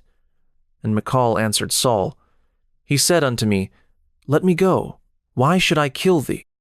So David fled, and escaped, and came to Samuel to Ramah, and told him all that Saul had done to him. And he and Samuel went and dwelt in Naioth. And it was told Saul, saying, Behold, David is at Naioth in Ramah. And Saul sent messengers to take David. And when they saw the company of the prophets prophesying, and Samuel standing as appointed over them, the Spirit of God was upon the messengers of Saul, and they also prophesied. And when it was told Saul, he sent other messengers, and they prophesied likewise. And Saul sent messengers again the third time, and they prophesied also. Then went he also to Ramah, and came to a great well that is in Sechu. And he asked and said, Where are Samuel and David? And one said, Behold, they be at Naioth in Ramah. And he went thither to Naioth in Ramah. And the Spirit of God was upon him also, and he went on and prophesied until he came to Naioth in Ramah. And he stripped off his clothes also, and prophesied before Samuel in like manner, and lay down naked all that day and all that night. Wherefore they say, Is Saul also among the prophets? First book of Samuel, chapter 20. And David fled from Naioth and Ramah, and came and said before Jonathan, What have I done? What is mine iniquity? And what is my sin before thy father, that he seeketh my life? And he said unto him, God forbid, thou shalt not die. Behold, my father will do nothing either great or small, but that he will show it me. And why should my father hide this thing from me? It is not so. And David sware moreover, and said, Thy father certainly knoweth that I have found grace in thine eyes, And he saith, Let not Jonathan know this, lest he be grieved. But truly as the Lord liveth, and as thy soul liveth, there is but a step between me and death. Then said Jonathan unto David, Whatsoever thy soul desireth, I will even do it for thee. And David said unto Jonathan, Behold, tomorrow is the new moon, and I should not fail to sit with the king at meat. But let me go, that I may hide myself in the field unto the 3rd day at even. If thy father at all miss me, then say, David earnestly asked leave of me that he might run to Bethlehem his city, for there is a yearly sacrifice there for all the family. If he say thus, It is well, thy servant shall have peace. But if he be very wroth, then be sure that evil is determined by him. Therefore thou shalt deal kindly with thy servant, for thou hast brought thy servant into a covenant of the Lord with thee. Notwithstanding, if there be in me iniquity, slay me thyself. For why shouldest thou bring me to thy father? And Jonathan said, Far be it from thee, for if I knew certainly that evil were determined by my father to come upon thee, then would not I tell it thee? Then said David to Jonathan, Who shall tell me? Or what if thy father answer thee roughly? And Jonathan said unto David, Come, and let us go out into the field. And they went out both of them into the field. And Jonathan said unto David, O Lord God of Israel, when I have sounded my father about tomorrow, any time, or the 3rd day, and, behold, if there be good toward David, and I then send not unto thee, and shew it thee, the Lord do so, and much more to Jonathan. But if it please my father to do thee evil, then I will show it thee, and send thee away, that thou mayest go in peace, and the Lord be with thee, as he hath been with my father. And thou shalt not only while yet I live show me the kindness of the Lord, that I die not, but also thou shalt not cut off thy kindness from my house forever. No, not when the Lord hath cut off the enemies of David every one from the face of the earth. So Jonathan made a covenant with the house of David, saying, Let the Lord even require it at the hand of David's enemies. And Jonathan caused David to swear again, because he loved him, for he loved him as he loved his own soul. Then Jonathan said to David, Tomorrow is the new moon, and thou shalt be missed, because thy seat will be empty. And when thou hast stayed 3 days, then thou shalt go down quickly, and come to the place where thou didst hide thyself when the business was in hand, and shalt remain by the stone easel. And I will shoot 3 arrows on the side thereof, as though I shot at a mark. And, behold, I will send a lad, saying, Go, find out the arrows. If I expressly say unto the lad, Behold, the arrows are on this side of thee, take them. Then come thou, for there is peace to thee, and no hurt, as the Lord liveth. But if I say thus unto the young man, Behold, the arrows are beyond thee, go thy way, for the Lord hath sent thee away. And as touching the matter which thou and I have spoken of, behold, the Lord be between thee and me forever. So David hid himself in the field, and when the new moon was come, the king sat him down to eat meat. And the king sat upon his seat, as at other times, even upon a seat by the wall. And Jonathan arose, and Abner sat by Saul's side, and David's place was empty. Nevertheless Saul spake not anything that day, for he thought, Something hath befallen him. He is not clean. Surely he is not clean. And it came to pass on the morrow, which was the 2nd day of the month, that David's place was empty. And Saul said unto Jonathan his son, Wherefore cometh not the son of Jesse to meat? Neither yesterday, nor today. And Jonathan answered Saul, David earnestly asked leave of me to go to Bethlehem. And he said, Let me go, I pray thee, for our family hath a sacrifice in the city, and my brother, he hath commanded me to be there. And now, if I have found favor in thine eyes, let me get away, I pray thee, and see my brethren. Therefore he cometh not unto the king's table.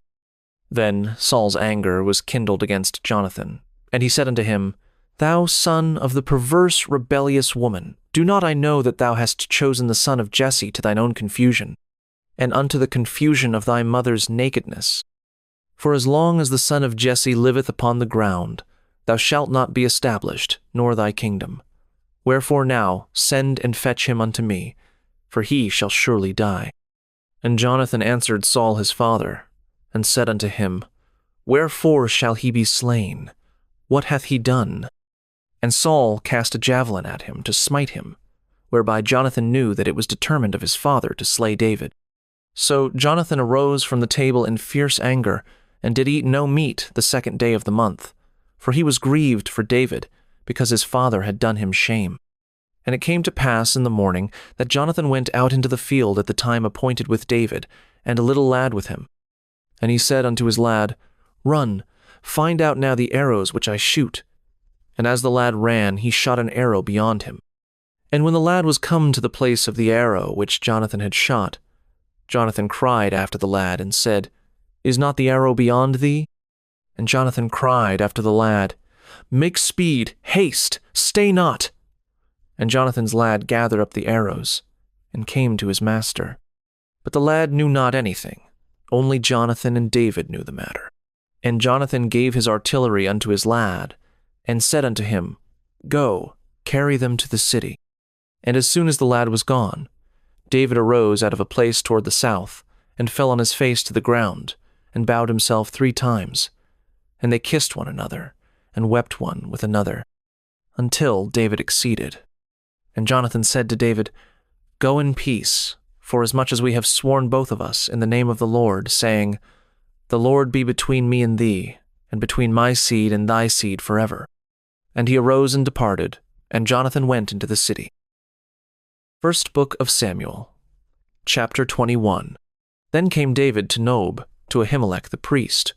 And Ahimelech was afraid at the meeting of David, and said unto him, Why art thou alone, and no man with thee? And David said unto Ahimelech the priest, The king hath commanded me a business, and hath said unto me, Let no man know anything of the business whereabout I send thee, and what I have commanded thee. And I have appointed my servants to such and such a place. Now therefore what is under thine hand? Give me 5 loaves of bread in mine hand, or what there is present. And the priest answered David and said, There is no common bread under mine hand, but there is hallowed bread, if the young men have kept themselves at least from women. And David answered the priest, and said unto him, Of a truth women have been kept from us about these 3 days, since I came out, and the vessels of the young men are holy, and the bread is in a manner common, yea, though it were sanctified this day in the vessel. So the priest gave him hallowed bread, for there was no bread there but the shewbread, that was taken from before the Lord, to put hot bread in the day when it was taken away. Now a certain man of the servants of Saul was there that day, detained before the Lord, and his name was Doeg, an Edomite, the chiefest of the herdmen that belonged to Saul. And David said unto Ahimelech, And is there not here under thine hand spear or sword? For I have neither brought my sword nor my weapons with me, because the king's business required haste. And the priest said, The sword of Goliath the Philistine, whom thou slewest in the valley of Elah, behold, it is here wrapped in a cloth behind the ephod. If thou wilt take that, take it. For there is no other save that here. And David said, There is none like that. Give it me. And David arose and fled that day for fear of Saul, and went to Achish the king of Gath. And the servants of Achish said unto him, Is not this David the king of the land? Did they not sing one to another of him in dances, saying, Saul hath slain his thousands, and David his 10,000s? And David laid up these words in his heart, and was sore afraid of Achish the king of Gath. And he changed his behavior before them, and feigned himself mad in their hands, and scrabbled on the doors of the gate, and let his spittle fall down upon his beard. Then said Achish unto his servants, Lo, ye see the man is mad. Wherefore then have ye brought him to me? Have I need of madmen, that ye have brought this fellow to play the madman in my presence? Shall this fellow come into my house? First Book of Samuel, chapter 22. David therefore departed thence, and escaped to the cave Adullam. And when his brethren and all his father's house heard it, they went down thither to him. And every one that was in distress and every one that was in debt, and every one that was discontented, gathered themselves unto him, and he became a captain over them. And there were with him about 400 men. And David went thence to Mizpeh of Moab, and he said unto the king of Moab, Let my father and my mother, I pray thee, come forth and be with you, till I know what God will do for me. And he brought them before the king of Moab, and they dwelt with him all the while that David was in the hold. And the prophet Gad said unto David, Abide not in the hold, depart, and get thee into the land of Judah. Then David departed, and came into the forest of Hereth. When Saul heard that David was discovered, and the men that were with him, now Saul abode in Gibeah under a tree in Ramah, having his spear in his hand, and all his servants were standing about him. Then Saul said unto his servants that stood about him, Hear now, ye Benjamites, will the son of Jesse give every one of you fields and vineyards, and make you all captains of thousands, and captains of hundreds, that all of you have conspired against me, and there is none that sheweth me that my son hath made a league with the son of Jesse, and there is none of you that is sorry for me, or sheweth unto me that my son hath stirred up my servant against me, to lie in wait, as at this day. Then answered Doeg the Edomite, which was set over the servants of Saul, and said, I saw the son of Jesse coming to Nob, to Ahimelech the son of Ahitub. And he inquired of the Lord for him, and gave him victuals, and gave him the sword of Goliath the Philistine. Then the king sent to call Ahimelech the priest, the son of Ahitub, and all his father's house, the priests that were in Nob. And they came all of them to the king. And Saul said, Hear now, thou son of Ahitub. And he answered, Here I am, my lord. And Saul said unto him, Why have ye conspired against me, thou and the son of Jesse, in that thou hast given him bread and a sword, and hast inquired of God for him, that he should rise against me, to lie in wait, as at this day? Then Ahimelech answered the king, and said, And who is so faithful among all thy servants as David, which is the king's son-in-law, and goeth at thy bidding, and is honorable in thine house? Did I then begin to inquire of God for him? Be it far from me. Let not the king impute anything unto his servant, nor to all the house of my father, for thy servant knew nothing of all this, less or more. And the king said, Thou shalt surely die, Ahimelech, thou and all thy father's house. And the king said unto the footmen that stood about him, Turn and slay the priests of the Lord, because their hand also is with David, and because they knew when he fled, and did not show it to me. But the servants of the king would not put forth their hand to fall upon the priests of the Lord. And the king said to Doeg, Turn thou, and fall upon the priests. And Doeg the Edomite turned, and he fell upon the priests, and slew on that day 75 persons that did wear a linen ephod. And Nob, the city of the priests, smote he with the edge of the sword, both men and women, children and sucklings, and oxen and asses and sheep, with the edge of the sword. And one of the sons of Ahimelech, the son of Ahitub, named Abiathar, escaped and fled after David. And Abiathar showed David that Saul had slain the Lord's priests. And David said unto Abiathar, I knew it that day, when Doeg the Edomite was there, that he would surely tell Saul, I have occasioned the death of all the persons of thy father's house. Abide thou with me, fear not, for he that seeketh my life seeketh thy life, but with me thou shalt be in safeguard. First Book of Samuel, chapter 23. Then they told David, saying, Behold, the Philistines fight against Keilah, and they rob the threshing floors. Therefore David inquired of the Lord, saying, Shall I go and smite these Philistines? And the Lord said unto David, Go and smite the Philistines, and save Keilah. And David's men said unto him, Behold, we be afraid here in Judah. How much more then if we come to Keilah against the armies of the Philistines? Then David inquired of the Lord yet again, and the Lord answered him and said, Arise, go down to Keilah, for I will deliver the Philistines into thine hand. So David and his men went to Keilah, and fought with the Philistines, and brought away their cattle, and smote them with a great slaughter. So David saved the inhabitants of Keilah. And it came to pass, when Abiathar the son of Ahimelech fled to David to Keilah, that he came down with an ephod in his hand. And it was told Saul that David was come to Keilah. And Saul said, God hath delivered him into mine hand, for he is shut in, by entering into a town that hath gates and bars. And Saul called all the people together to war, to go down to Keilah, to besiege David and his men. And David knew that Saul secretly practiced mischief against him. And he said to Abiathar the priest, Bring hither the ephod. Then said David, O Lord God of Israel, thy servant hath certainly heard that Saul seeketh to come to Keilah, to destroy the city for my sake. Will the men of Keilah deliver me up into his hand? Will Saul come down, as thy servant hath heard? O Lord God of Israel, I beseech thee, tell thy servant. And the Lord said, He will come down.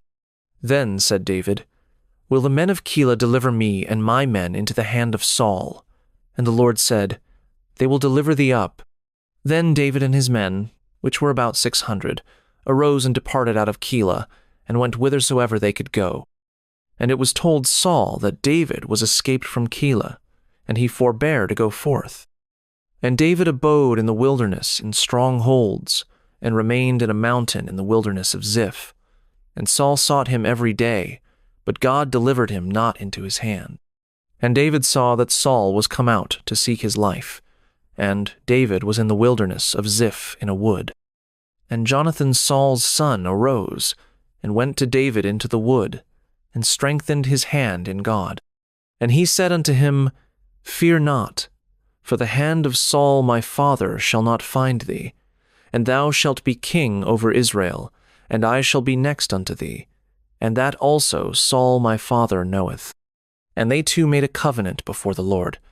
And David abode in the wood, and Jonathan went to his house.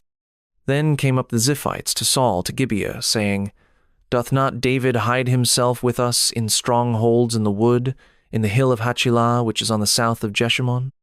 Now therefore, O king, come down, according to all the desire of thy soul to come down, and our part shall be to deliver him into the king's hand.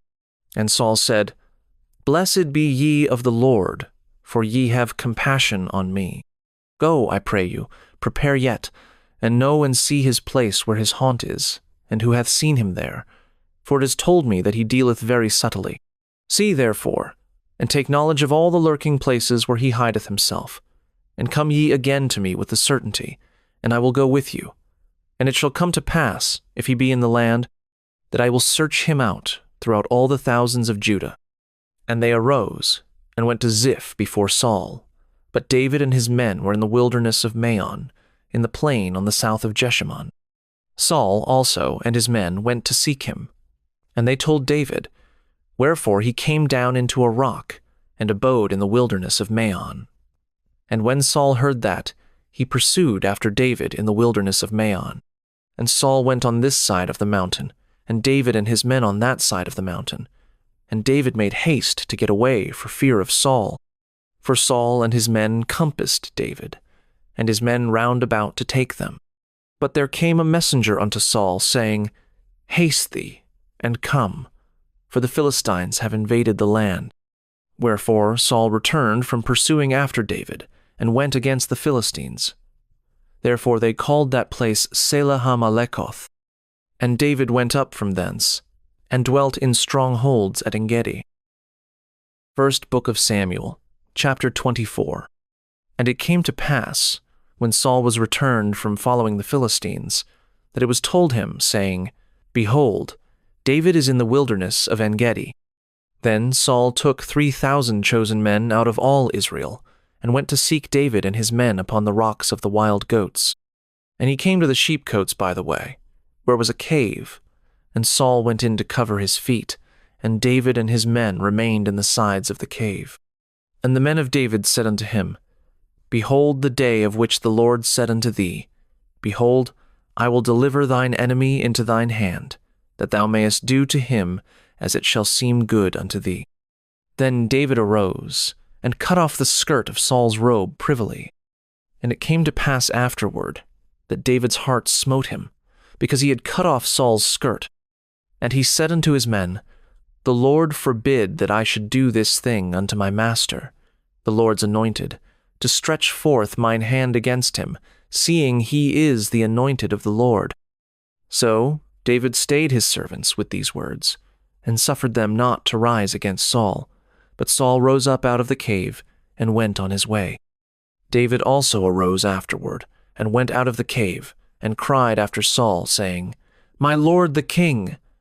And when Saul looked behind him, David stooped with his face to the earth, and bowed himself. And David said to Saul, Wherefore hearest thou men's words, saying, Behold, David seeketh thy hurt? Behold, this day thine eyes have seen how that the Lord had delivered thee today into mine hand in the cave. And some bade me kill thee, but mine eye spared thee. And I said, I will not put forth mine hand against my Lord, for he is the Lord's anointed. Moreover, my father, see, yea, see the skirt of thy robe in my hand, for in that I cut off the skirt of thy robe, and killed thee not. Know thou and see that there is neither evil nor transgression in mine hand, and I have not sinned against thee. Yet thou huntest my soul to take it. The Lord judge between me and thee, and the Lord avenge me of thee. But mine hand shall not be upon thee. As saith the proverb of the ancients, Wickedness proceedeth from the wicked, but mine hand shall not be upon thee. After whom is the king of Israel come out? After whom dost thou pursue? After a dead dog, after a flea.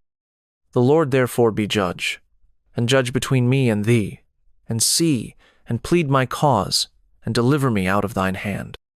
And it came to pass, when David had made an end of speaking these words unto Saul, that Saul said, Is this thy voice, my son David? And Saul lifted up his voice, and wept. And he said to David, Thou art more righteous than I, for thou hast rewarded me good, whereas I have rewarded thee evil. And thou hast showed this day how that thou hast dealt well with me. For as much as when the Lord had delivered me into thine hand, thou killedst me not.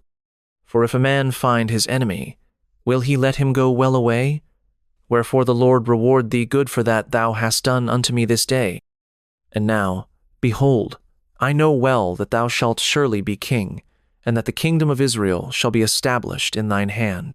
Swear now, therefore, unto me by the Lord, that thou wilt not cut off my seed after me, and that thou wilt not destroy my name out of my father's house. And David sware unto Saul. And Saul went home, but David and his men gat them up unto the hold. First Book of Samuel, chapter 25. And Samuel died, and all the Israelites were gathered together, and lamented him, and buried him in his house at Ramah. And David arose, and went down to the wilderness of Paran. And there was a man in Maon, whose possessions were in Carmel. And the man was very great, and he had 3,000 sheep, and 1,000 goats, and he was shearing his sheep in Carmel. Now the name of the man was Nabal, and the name of his wife Abigail, and she was a woman of good understanding, and of a beautiful countenance. But the man was churlish and evil in his doings. And he was of the house of Caleb. And David heard in the wilderness that Nabal did shear his sheep. And David sent out 10 young men. And David said unto the young men, Get you up to Carmel, and go to Nabal, and greet him in my name.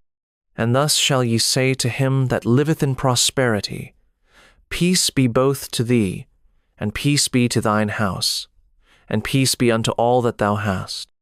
And now I have heard that thou hast shearers. Now thy shepherds which were with us, we hurt them not, neither was there aught missing unto them, all the while they were in Carmel. Ask thy young men, and they will show thee. Wherefore let the young men find favor in thine eyes, for we come in a good day. Give, I pray thee, whatsoever cometh to thine hand unto thy servants, and to thy son David. And when David's young men came, they spake to Nabal according to all those words in the name of David, and ceased. And Nabal answered David's servants, and said, Who is David? And who is the son of Jesse? There be many servants nowadays that break away every man from his master. Shall I then take my bread, and my water, and my flesh that I have killed for my shearers, and give it unto men, whom I know not whence they be? So David's young men turned their way, and went again, and came and told him all those sayings. And David said unto his men, Gird ye on every man his sword. And they girded on every man his sword, and David also girded on his sword. And there went up after David about 400 men, and 200 abode by the stuff. But one of the young men told Abigail, Nabal's wife, saying, Behold, David sent messengers out of the wilderness to salute our master, and he railed on them. But the men were very good unto us, and we were not hurt, neither missed we anything, as long as we were conversant with them when we were in the fields. They were a wall unto us both, by night and day, all the while we were with them keeping the sheep. Now therefore know and consider what thou wilt do, for evil is determined against our master, and against all his household, for he is such a son of Belial, that a man cannot speak to him. Then Abigail made haste, and took 200 loaves, and 2 bottles of wine, and 5 sheep ready dressed, and 5 measures of parched corn, and 100 clusters of raisins, and 200 cakes of figs, and laid them on asses. And she said unto her servants, Go on before me, behold, I come after you. But she told not her husband Nabal. And it was so, as she rode on the ass, that she came down by the covert on the hill. And behold, David and his men came down against her, and she met them. Now David had said, Surely in vain have I kept all that this fellow hath in the wilderness, so that nothing was missed of all that pertained unto him, and he hath requited me evil for good. So and more also do God unto the enemies of David, if I leave of all that pertain to him by the morning light any that pisseth against the wall.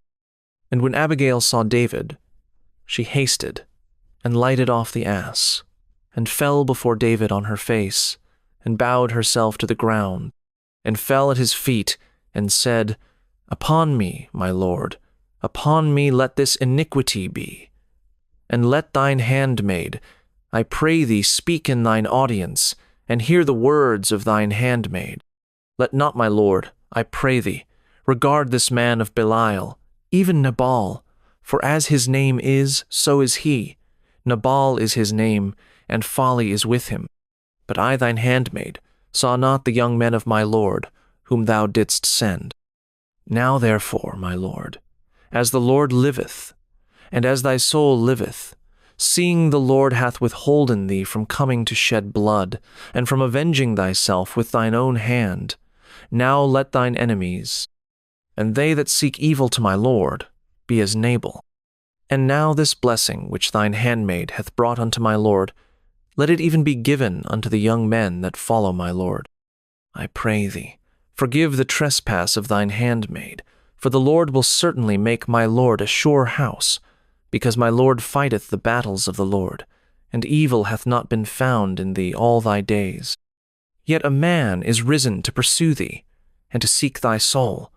But the soul of my lord shall be bound in the bundle of life with the Lord thy God, and the souls of thine enemies, them shall he sling out, as out of the middle of a sling. And it shall come to pass, when the Lord shall have done to my lord according to all the good that he hath spoken concerning thee, and shall have appointed thee ruler over Israel, that this shall be no grief unto thee, nor offense of heart unto my lord, either that thou hast shed blood causeless, or that my lord hath avenged himself. But when the Lord shall have dealt well with my lord, then remember thine handmaid. And David said to Abigail, Blessed be the Lord God of Israel, which sent thee this day to meet me. And blessed be thy advice, and blessed be thou, which hast kept me this day from coming to shed blood, and from avenging myself with mine own hand. For in very deed, as the Lord God of Israel liveth, which hath kept me back from hurting thee, except thou hadst hasted, and come to meet me, surely there had not been left unto Nabal by the morning light any that pisseth against the wall. So David received of her hand that which she had brought him, and said unto her, Go up in peace to thine house, See, I have hearkened to thy voice, and have accepted thy person. And Abigail came to Nabal, and behold, he held a feast in his house, like the feast of a king. And Nabal's heart was merry within him, for he was very drunken. Wherefore she told him nothing, less or more, until the morning light. But it came to pass in the morning, when the wine was gone out of Nabal, and his wife had told him these things, that his heart died within him, and he became as a stone. And it came to pass about 10 days after, that the Lord smote Nabal, that he died. And when David heard that Nabal was dead, he said, Blessed be the Lord, that hath pleaded the cause of my reproach from the hand of Nabal, and hath kept his servant from evil. For the Lord hath returned the wickedness of Nabal upon his own head. And David sent and communed with Abigail, to take her to him to wife. And when the servants of David were come to Abigail to Carmel, they spake unto her, saying, David sent us unto thee, to take thee to him to wife. And she arose, and bowed herself on her face to the earth, and said, Behold, let thine handmaid be a servant, to wash the feet of the servants of my lord. And Abigail hasted, and arose and rode upon an ass, with 5 damsels of hers that went after her. And she went after the messengers of David, and became his wife. David also took Ahinoam of Jezreel, and they were also both of them his wives. But Saul had given Michal his daughter, David's wife, to Phalti the son of Laish, which was of Gallim. First Book of Samuel, chapter 26. And the Ziphites came unto Saul to Gibeah, saying, Doth not David hide himself in the hill of Hachilah, which is before Jeshimon? Then Saul arose, and went down to the wilderness of Ziph, having 3,000 chosen men of Israel with him, to seek David in the wilderness of Ziph. And Saul pitched in the hill of Hachilah, which is before Jeshimon, by the way. But David abode in the wilderness, and he saw that Saul came after him into the wilderness. David therefore sent out spies, and understood that Saul was come in very deed. And David arose, and came to the place where Saul had pitched. And David beheld the place where Saul lay, and Abner the son of Ner, the captain of his host, and Saul lay in the trench. And the people pitched round about him. Then answered David, and said to Ahimelech the Hittite, and to Abishai the son of Zeruiah, brother to Joab, saying, Who will go down with me to Saul to the camp? And Abishai said, I will go down with thee. So David and Abishai came to the people by night, and behold, Saul lay sleeping within the trench, and his spear stuck in the ground at his bolster. But Abner and the people lay round about him. Then said Abishai to David, God hath delivered thine enemy into thine hand this day. Now therefore let me smite him, I pray thee, with the spear even to the earth at once, and I will not smite him the second time. And David said to Abishai, Destroy him not, for who can stretch forth his hand against the Lord's anointed, and be guiltless? David said furthermore, As the Lord liveth, the Lord shall smite him, or his day shall come to die, or he shall descend into battle and perish. The Lord forbid that I should stretch forth mine hand against the Lord's anointed. But, I pray thee, take thou now the spear that is at his bolster, and the cruse of water, and let us go. So David took the spear and the cruse of water from Saul's bolster, and they gat them away. And no man saw it, nor knew it, neither awaked, for they were all asleep, because a deep sleep from the Lord was fallen upon them. Then David went over to the other side, and stood on the top of an hill afar off, a great space being between them. And David cried to the people, and to Abner the son of Ner, saying, Answerest thou not, Abner? Then Abner answered and said, Who art thou that criest to the king? And David said to Abner, Art not thou a valiant man? And who is like to thee in Israel? Wherefore then hast thou not kept thy lord the king? For there came one of the people in to destroy the king thy lord. This thing is not good that thou hast done.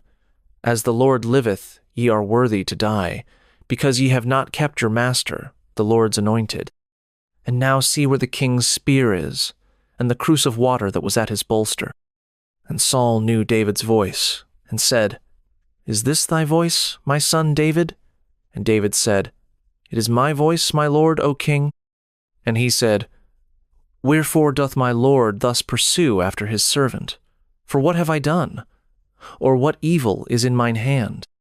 Now therefore, I pray thee, let my lord the king hear the words of his servant. If the Lord have stirred thee up against me, let him accept an offering. But if they be the children of men, cursed be they before the Lord. For they have driven me out this day from abiding in the inheritance of the Lord, saying, Go, serve other gods. Now, therefore, let not my blood fall to the earth before the face of the Lord, for the king of Israel is come out to seek a flea, as when one doth hunt a partridge in the mountains. Then said Saul, I have sinned. Return, my son David, for I will no more do thee harm, because my soul was precious in thine eyes this day. Behold, I have played the fool, and have erred exceedingly. And David answered and said, Behold the king's spear, and let one of the young men come over and fetch it. The Lord render to every man his righteousness and his faithfulness. For the Lord delivered thee into my hand today, but I would not stretch forth mine hand against the Lord's anointed. And, behold, as thy life was much set by this day in mine eyes, so let my life be much set by in the eyes of the Lord, and let him deliver me out of all tribulation. Then Saul said to David, Blessed be thou, my son David. Thou shalt both do great things, and also shalt still prevail. So David went on his way, and Saul returned to his place. First Book of Samuel, chapter 27. And David said in his heart, I shall now perish one day by the hand of Saul. There is nothing better for me than that I should speedily escape into the land of the Philistines, and Saul shall despair of me. To seek me any more in any coast of Israel, so shall I escape out of his hand. And David arose, and he passed over with the 600 men that were with him unto Achish, the son of Maoch, king of Gath. And David dwelt with Achish at Gath, he and his men, every man with his household, even David with his 2 wives, Ahinoam the Jezreelitess, and Abigail the Carmelitess, Nabal's wife. And it was told Saul that David was fled to Gath, and he sought no more again for him. And David said unto Achish, If I have now found grace in thine eyes, let them give me a place in some town in the country, that I may dwell there.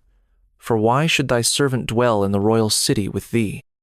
Then Achish gave him Ziklag that day. Wherefore Ziklag pertaineth unto the kings of Judah unto this day. And the time that David dwelt in the country of the Philistines was a full year and 4 months. And David and his men went up, and invaded the Geshurites, and the Gezrites, and the Amalekites.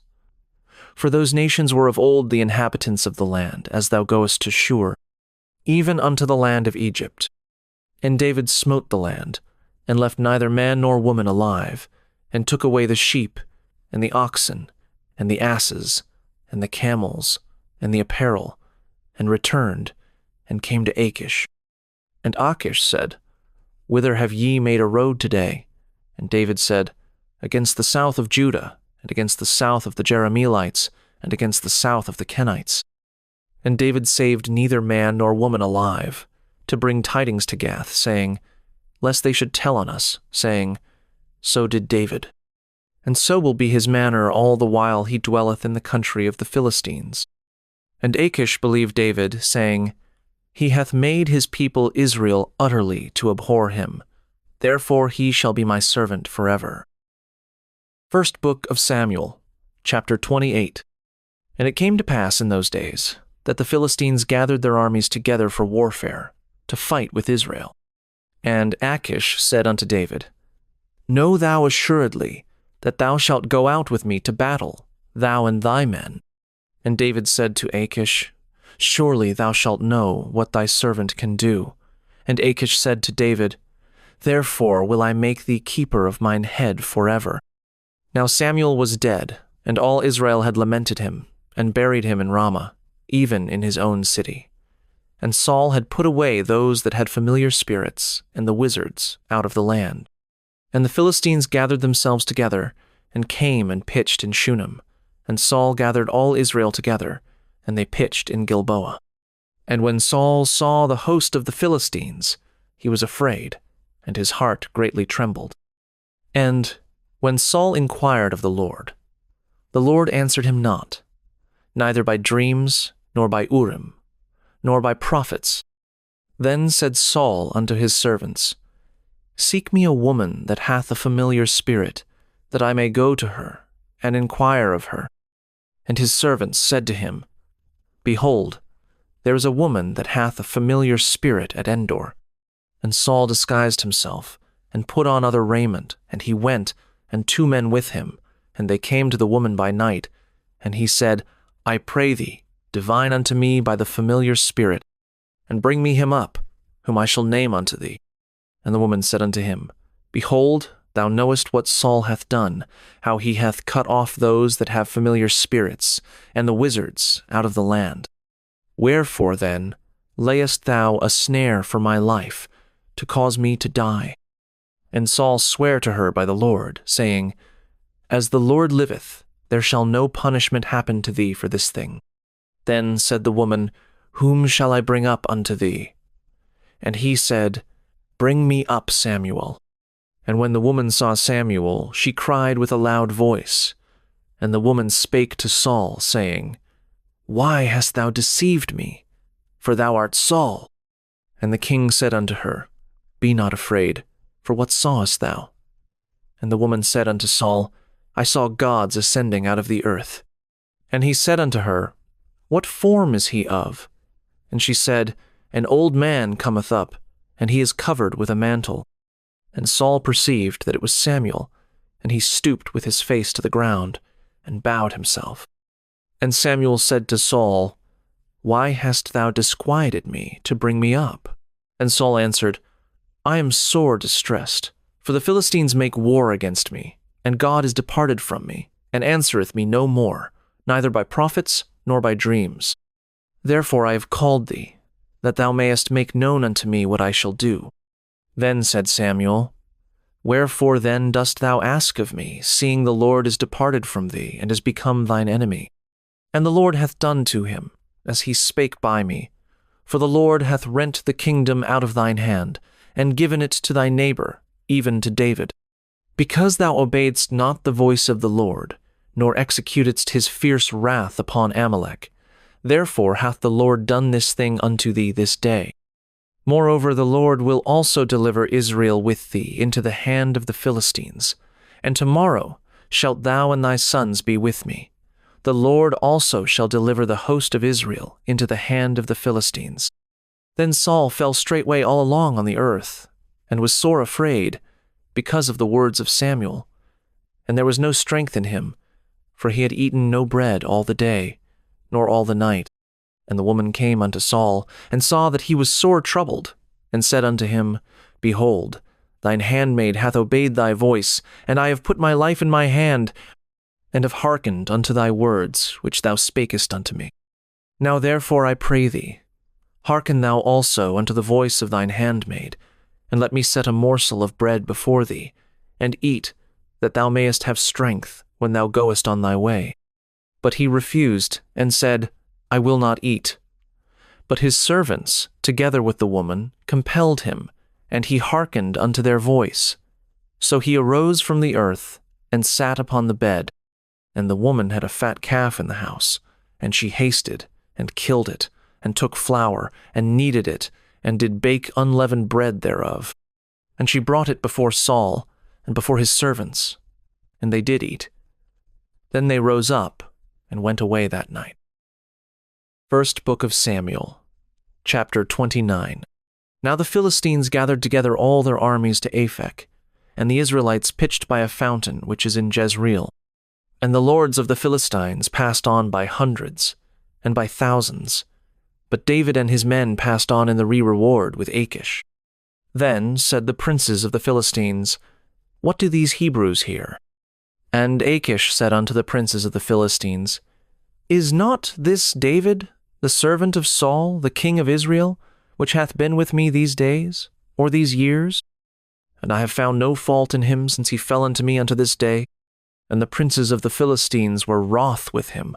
And the princes of the Philistines said unto him, Make this fellow return, that he may go again to his place which thou hast appointed him, and let him not go down with us to battle, lest in the battle he be an adversary to us.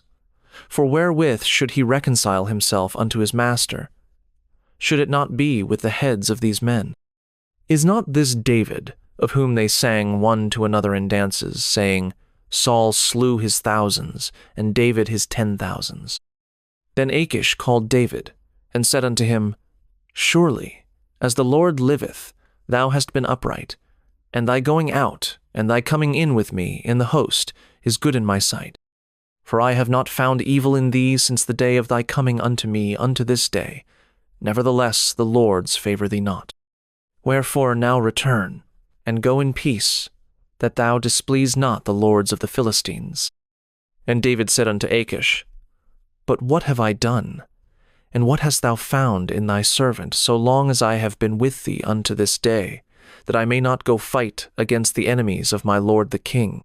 And Achish answered, and said to David, I know that thou art good in my sight, as an angel of God. Notwithstanding the princes of the Philistines have said, He shall not go up with us to the battle. Wherefore now rise up early in the morning with thy master's servants that are come with thee, and as soon as ye be up early in the morning, and have light, depart. So David and his men rose up early to depart in the morning, to return into the land of the Philistines. And the Philistines went up to Jezreel. First Book of Samuel, chapter 30. And it came to pass, when David and his men were come to Ziklag on the 3rd day, that the Amalekites had invaded the south, and Ziklag, and smitten Ziklag, and burned it with fire, and had taken the women captives that were therein. They slew not any, either great or small, but carried them away, and went on their way. So David and his men came to the city, and behold, it was burned with fire, and their wives, and their sons, and their daughters were taken captives. Then David and the people that were with him lifted up their voice and wept, until they had no more power to weep. And David's 2 wives were taken captives, Ahinoam the Jezreelitess, and Abigail, the wife of Nabal the Carmelite. And David was greatly distressed, for the people spake of stoning him, because the soul of all the people was grieved, every man for his sons and for his daughters. But David encouraged himself in the Lord his God. And David said to Abiathar the priest, Ahimelech's son, I pray thee, bring me hither the ephod. And Abiathar brought thither the ephod to David. And David inquired at the Lord, saying, Shall I pursue after this troop? Shall I overtake them? And he answered him, Pursue, for thou shalt surely overtake them, and without fail recover all. So David went, he and the 600 men that were with him, and came to the brook Besor, where those that were left behind stayed.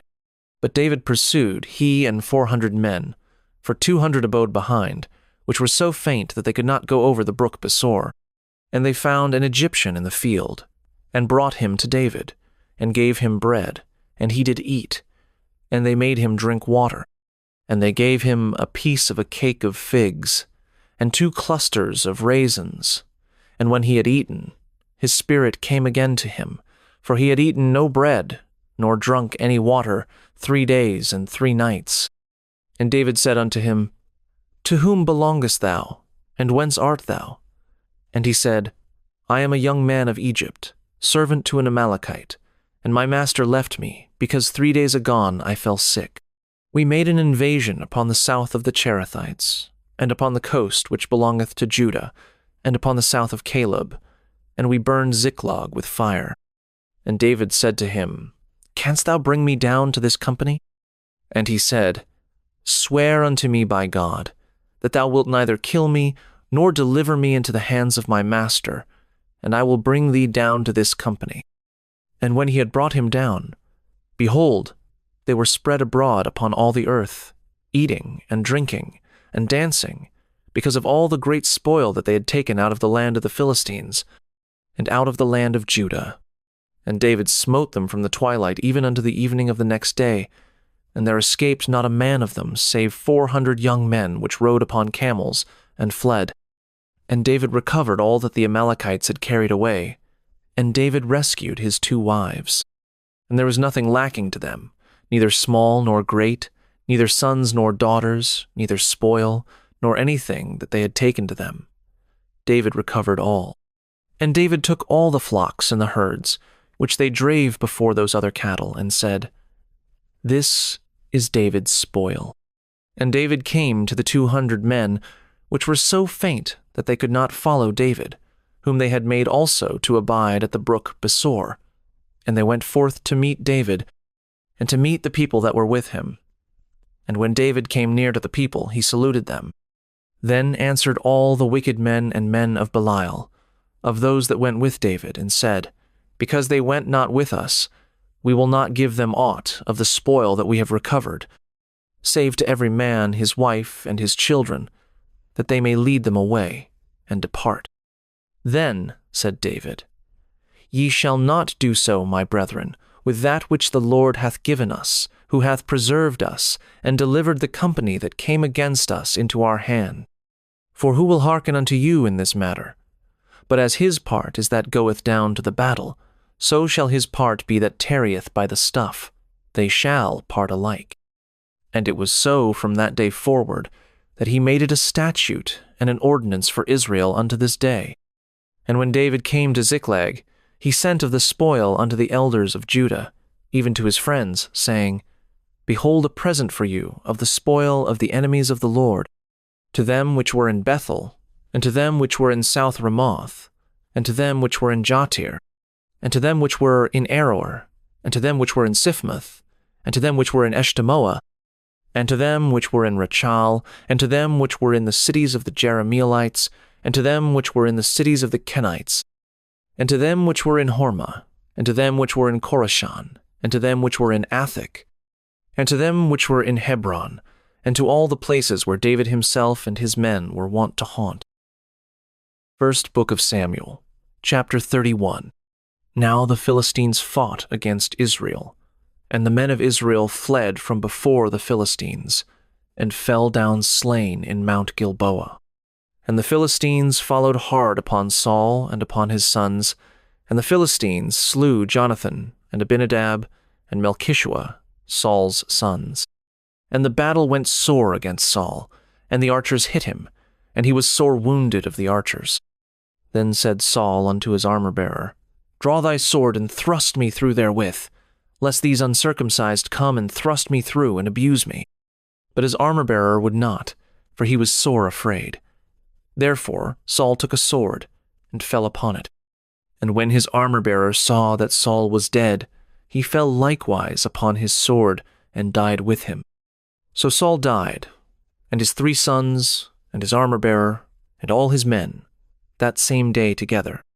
And when the men of Israel that were on the other side of the valley, and they that were on the other side Jordan, saw that the men of Israel fled, and that Saul and his sons were dead, they forsook the cities, and fled.